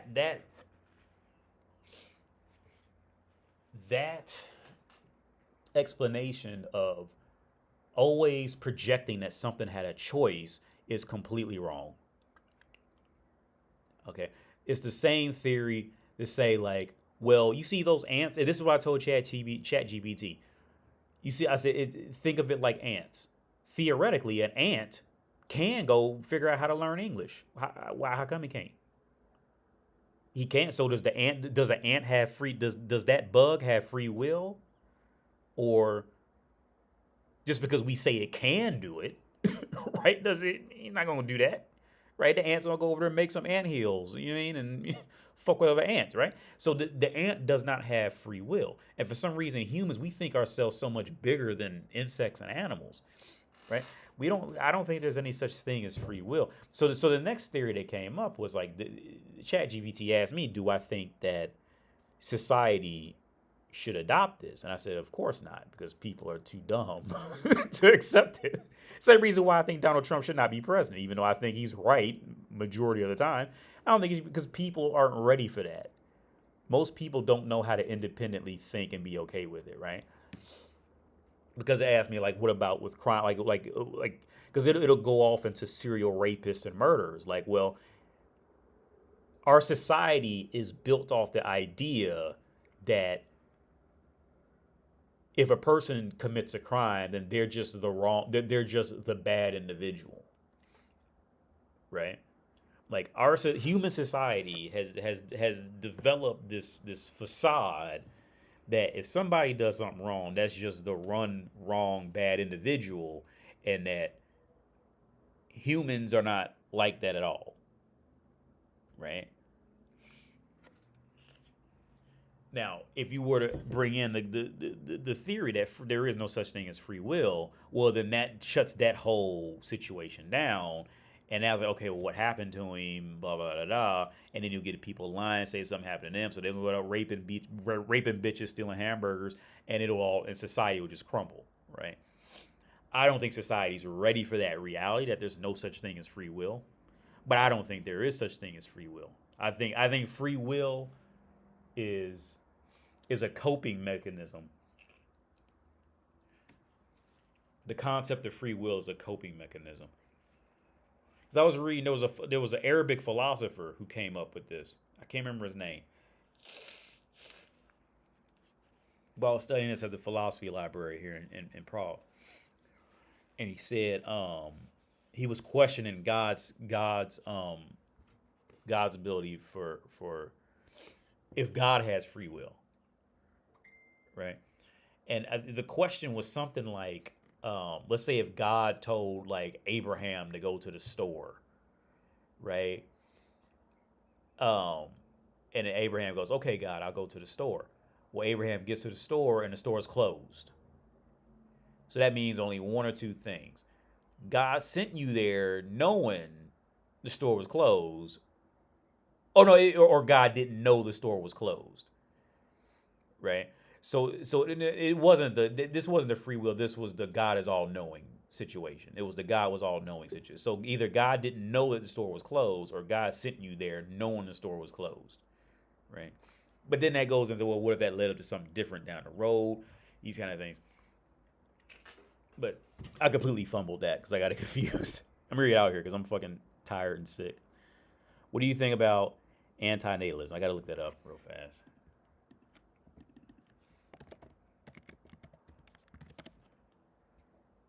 Oof. Change that to English. Free will. Oh, shit.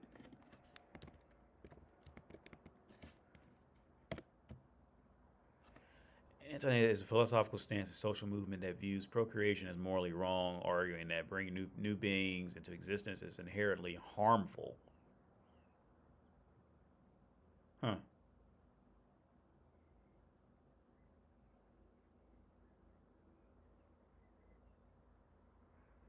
Potential suffering is inherent. Life outweighs any potential benefits, and therefore humans should abstain from reproduction. What do I think about that?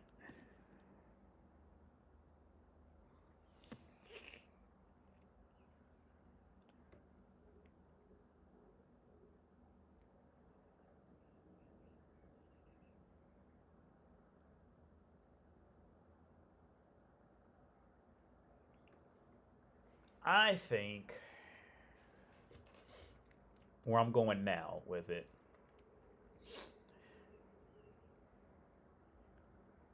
I'm trying to take all perspectives into account.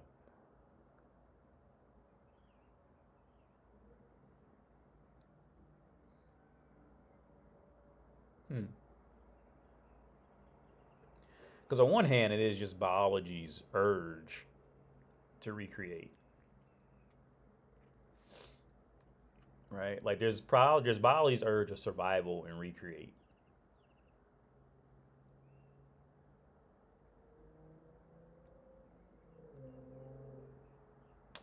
Let's look a little bit more into this.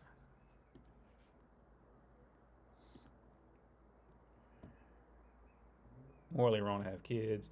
All comes from negative perspective that all life is suffering. Because see, what I'm trying to do is veer away from just call these people depressed. Because my initial response is I want to say they're just depressed people, and I'm trying to find logic outside of running to that of just saying, oh, they're just depressed. Where I want to see where they're getting anything else out of this. Dates back to ancient Greece, but the reason exploding popularity of social media, anti-natalism. Yeah, see this right here. You guys see what I just highlighted? That's what I'm trying to not invite into what I think, because that's what I immediately want to run to that. They're just depressed, yeah. And I want to find another conclusion, because that's too easy.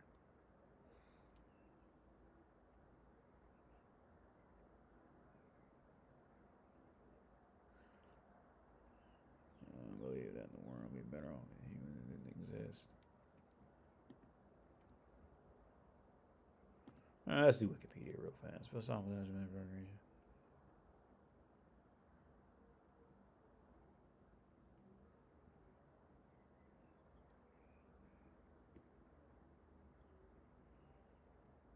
History. Okay, history.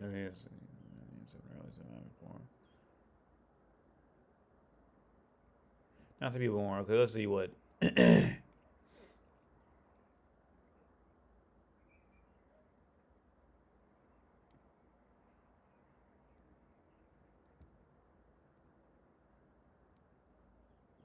Huh.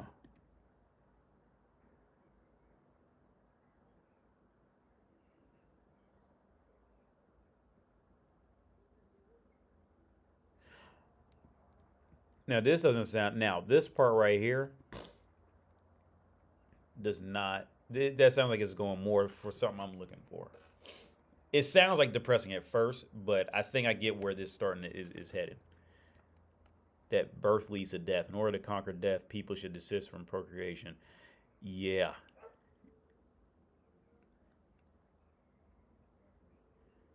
Alan Watts touched on this, the meaning of life. He's one of my favorites. He was saying life is to dance, right? Life is music. meaning this. What makes music music? Music is a journey, right? It's a journey. Turn this on. And in that journey, it's time that goes by and it's beats and it's rhythms, right?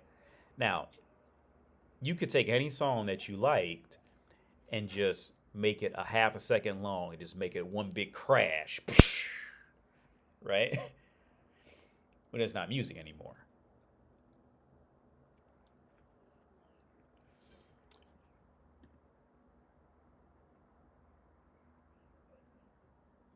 The conquering death. This is the main driver in humanity, historically.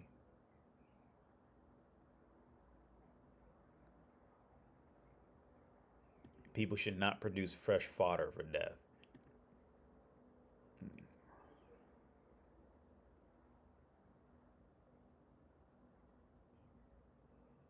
They saw procreation as an instrument of an evil god.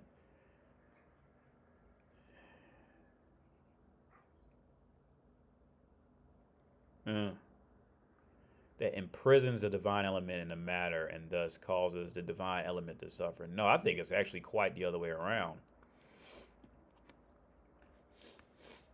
I think in this context, I think God's suffering.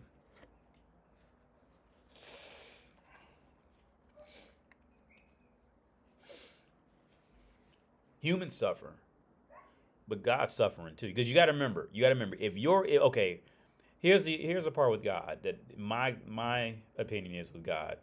If you're suffering, if you're in this motherfucker and suffering, then that means God's in it and suffering right along. Whether it's Jesus, Zeus, whoever the fuck, right? They're suffering too. They're alive somewhere and suffering too. They're in it. If you're alive, they're in it. If you're here, they're in it with you.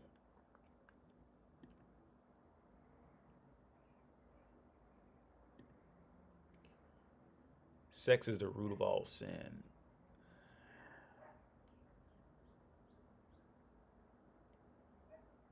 Same most of course.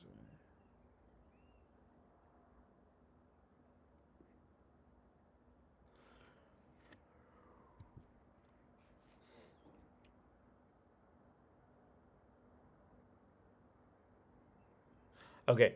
Yeah, okay. I think I see where this is going to keep kind of heading. Okay. Yeah. Decaying, friction. Okay, yeah. Okay, yeah.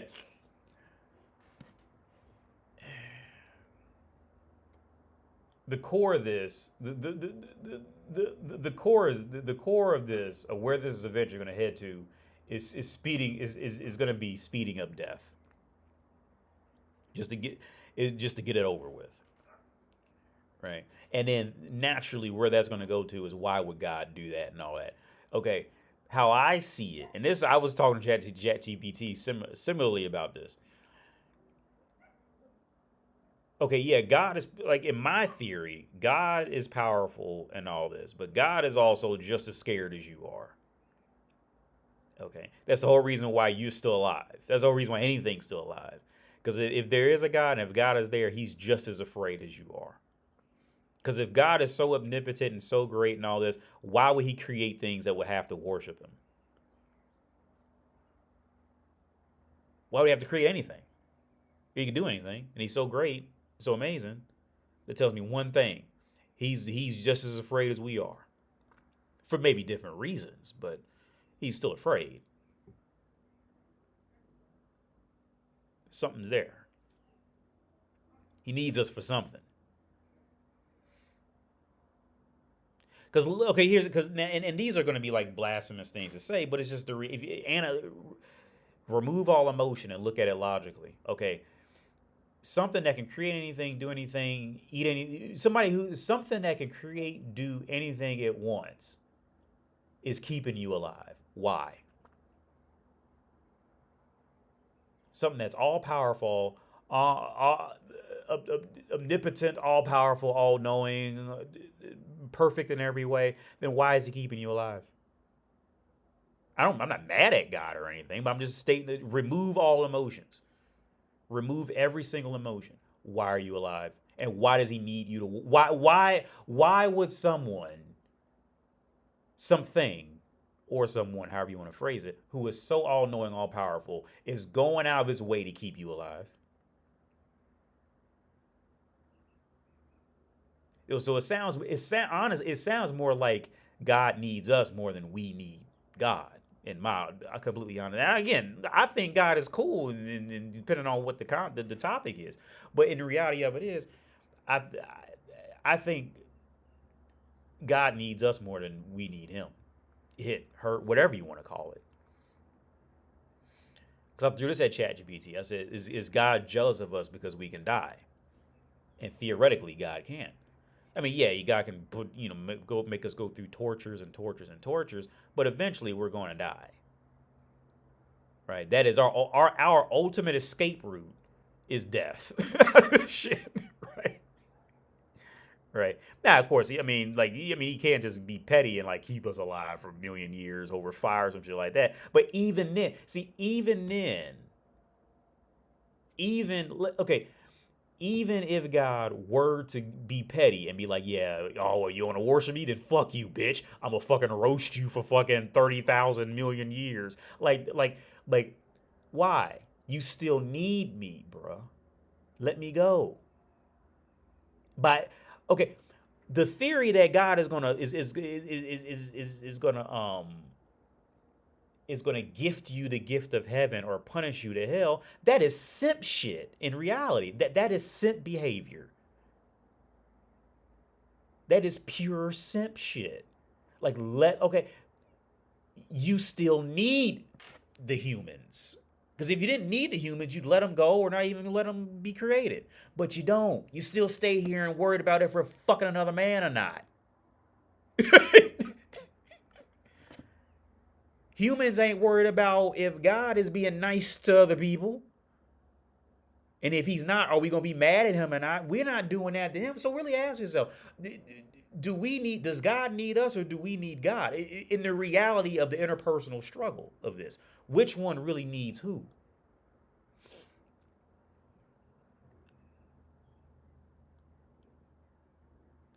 Yeah, well, Bruce, yeah, that's cool. Yeah, I see how this guy's an engineer and he loves seeing what happens when you make things with free will. That's cool.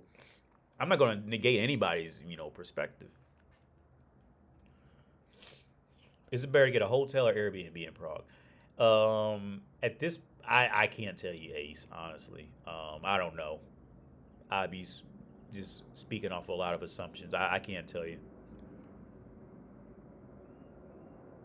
If you don't have a child, it guarantees that they will never suffer. However, bringing life into the world has guarantee of suffering. So the ethical dilemma becomes why bring someone into it?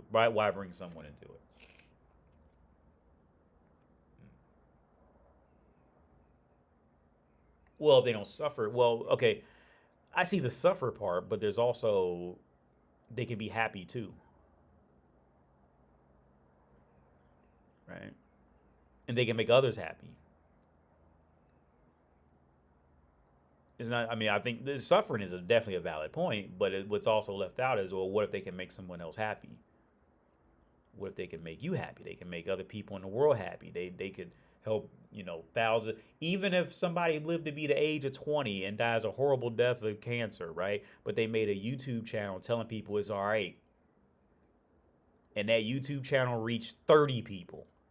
That one kid just reached out to 30 people and told them it's all right when God left them behind to die.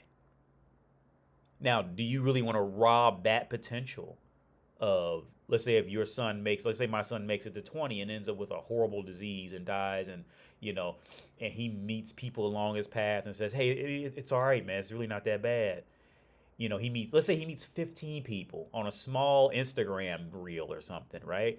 And he got 15 people to watch it and be like, after these 15 people lost all hope in God, Jesus, Allah, whatever the fuck, right? And they was like, why? And and they see my son on Instagram and thought, you know what? I think it's gonna be all right. You have to think of that side too, not just the suffering, but there's a chance that he might be able to help. He or she might be able to help somebody.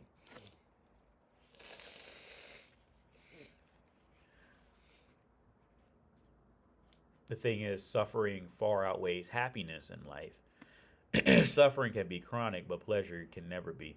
Is life therefore worth it? Well, it could be both. It could really be both ways, honestly. Pleasure is short lived, suffering is guaranteed. Well, both depending on the person how they're perceiving what's ever happening, it can be both of those can really be both ways. I tell my spouse all the time, like I fuck up all the time, and my brain just doesn't record a lot of it. Right? Right? Like I will make a fool out of myself, right?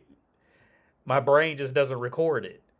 I think at this point it's coming to the individual. Now, if and I said another person's brain might record everything, all the downsides, and they focus on that and get down and down and never find a way out. But there's no way we can tell who's going to be that person or not. Yeah.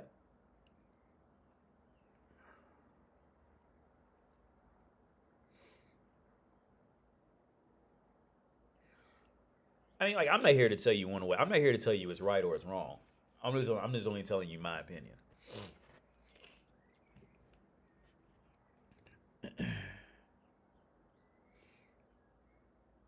Well, here's the thing. Okay, with Bruce Lee, I say with pleasure, no matter what life you pick, you're gonna find. Okay, the movie Mr. Nobody really touches on this.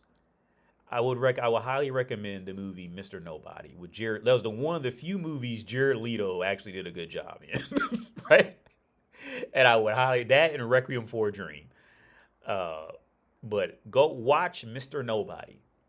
That movie does a great job at showing no matter what life you pick, no matter what life you fell into, no matter what life you picked, when you see a handicapped midget missing an arm, or you see a 6'5" basketball player with billions of dollars, or you see Jeff Bezos, or you see a factory worker who makes $10 an hour and got child support on 4 kids, right? What all these guys and girls possibly have in common is that at some point in the day, there's something they could look at and laugh, smile at, and there's something they could look at and feel good about, and there's something they could look at and be depressed about. Across the board. Even if you was sitting in a concentration camp, at some point in them concentration camps, some motherfuckers was in there laughing about something. At some point. Right? Right? At some point. Somebody woke up and was just and found something to chuckle about. At some point, right? No matter what life you pick, it's gonna be now, of course, some life's gonna be easier. I'm not saying, every life's going to have the same amount of friction in it. But every life, no matter what path you pick in life, it all will have the same value in the end to you. And Mr. Nobody touches on that. Because in that movie, the whole movie doesn't make sense. Because okay, I'll give the premise of the movie, if that's even the right way to use that word. I don't know. But in Mr. Nobody, he is a guy who was the longest living person on Earth at the time. And they come in to interview him. And they ask him, so did you get on the bus or did you not get on the bus? And so he tells a story when he was younger. And it shows you him getting on the bus, and then it shows him not getting on the bus. And then in the trailer, you can see where, I think there's a trailer where he's getting married, and every time the camera turns, the girl is another girl, right? It's an Asian girl, a white girl, and I think like another white girl or something like that, right? And because in the movie, he was like trying to decide which girl he wanted, and he was trying to make the best choice. And it showed in each of those lives, he had something he was happy about, something he didn't like, something he was, indecisive about. And at the end of the movie, they get fed up with him because he never gives a direct answer. Like, yes, I got on the bus. At the end of the movie, he just says, look, it didn't even matter because all of it has the same value to me in the end. There was ups and downs no matter what path I chose. What's up, Kat? I think in general, I don't have an ideal way to bring a child and to bring a child in. There's too much bad influences. Well, okay, right now you're only seeing it through your eyes and where you are now. You don't know, and here's the thing. The thing about having a kid is you don't know what you're going to turn into after you have a kid. Having a kid is like going to the military or going to prison or going to university. Like you just don't know what you're going to turn into. I think also, and this is not going to be a common thing to say, a common thing people agree on. Having kids is a really rough thing because, again, you don't know who's going to turn into what. But I also think it's one of those things is you can't prepare for it. I don't care how much money you have. It's one of those things it's one of those situations you just absolutely cannot prepare for. Again, money can make some things easier, but for those of you who have kids, you know what I mean, right?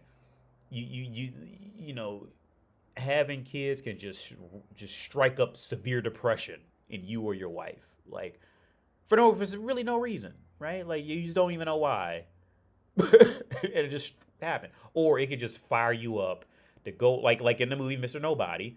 He got mad because he got dumped, and he went out and he said, "I will be a millionaire. I will buy a nice house." And he was just that's what he was doing, and nothing else was gonna happen, right? When you talking about kids, man, like my thing in life is this. I tell the people I teach in these banks. I told my dad this. He was here. My thing is this. I don't care about people being lazy. Being lazy doesn't bother me. I'm lazy. What bothers me is when people don't have any kind of a backup plan in life or a plan to build anything. For example, my niece, she just got into university on a full ride scholarship. And that came out of nowhere. I wasn't expecting that. My nephew wants to go off and be a photographer, right? Now, I know photography is it's not a very lucrative field for most people.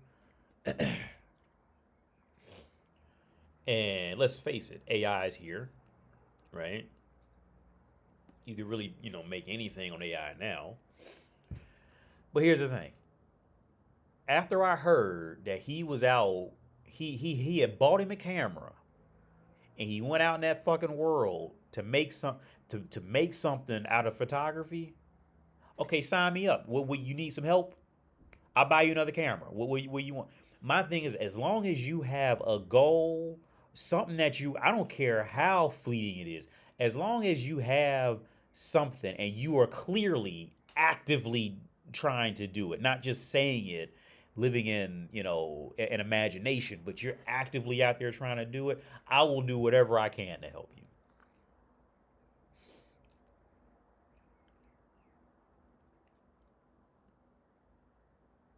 And the reason I say that is because we mentioned bringing kids to the world. I get it. Like, rent's high, jobs are shit now and all that. Just in the background, make sure you always have something that you're actively, physically doing. Even if it's one time a week. That's how I do my schoolwork. Right? My schoolwork, my schoolwork is due Sunday night at midnight. You know when I start my schoolwork? Sunday morning. Right? I do that shit for about 2 hours maybe. And that's what I do. That's my routine. I used to be worse than that. I used to wait till like 10 p.m. at night to do it. Just do it the last 2 hours.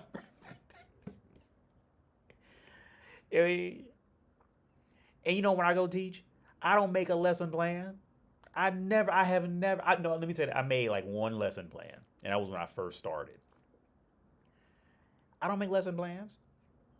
I know I'm getting ready to go in there and talk about, and that's gonna be it.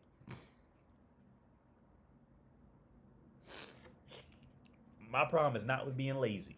My thing is just is as long as you're a person who has it in you to get up and do something, you'll figure out how to fend for a kid. You'll figure that out. Probably quicker than you think you will, too. You'll figure that out.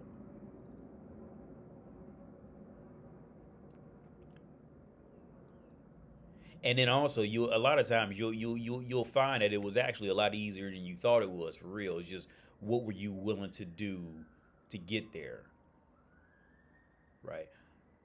A lot of times you'll find you'll get the talking and meeting and thinking, and you'll find that it was really a lot easier than what I thought it did. It took. Okay. The number one big areas I see where people fuck up with stuff like this is a lot of times you just have to move.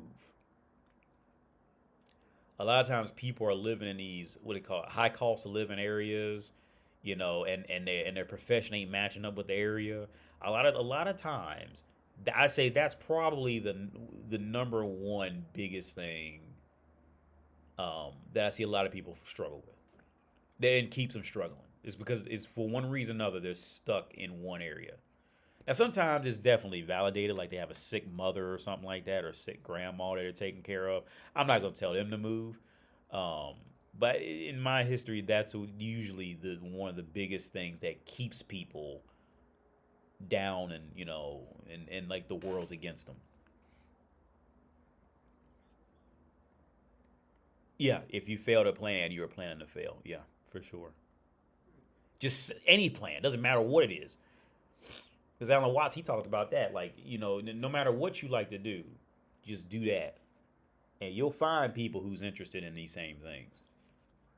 And then before you know it, you're going to be making money off of it.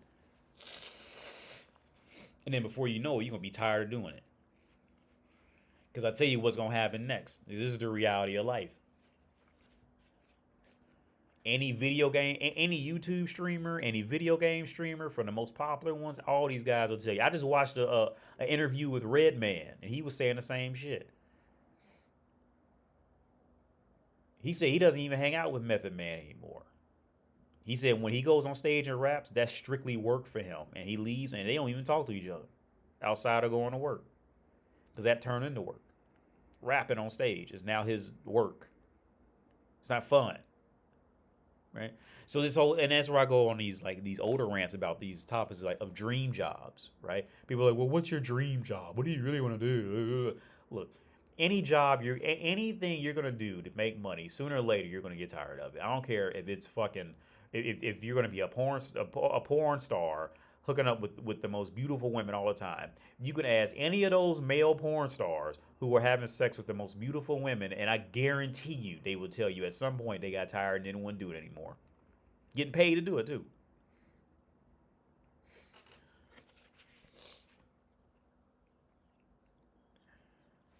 So with that being said, always keep moving with something else in the background. Always keep something else. And don't worry about if other people validate you or not. If you don't think it's good enough, don't worry about that. Just keep doing it, man. Like, just do. Just move. Move and do. Just move and do. So many people get stuck in these fucking dead-end jobs because they're too scared to move and do something on their own.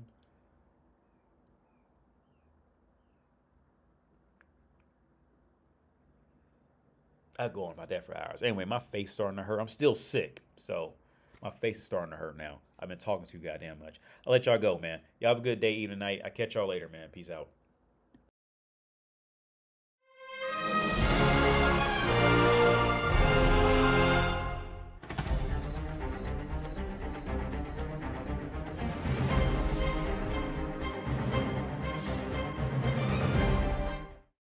Real quick, I thought about this when I stood up.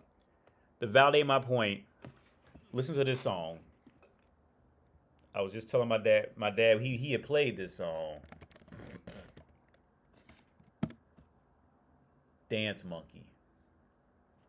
That song, listen to the lyrics of that song. It's called Dance Monkey. Every job is going to turn, any job that you're going to find in life, anything you're going to do in life is going to turn into this. So you have to keep inventing yourself and reinventing yourself because you will turn into this. Listen to the lyrics. It's called Dance Monkey. The lyrics. Listen to those lyrics, read them, listen to them.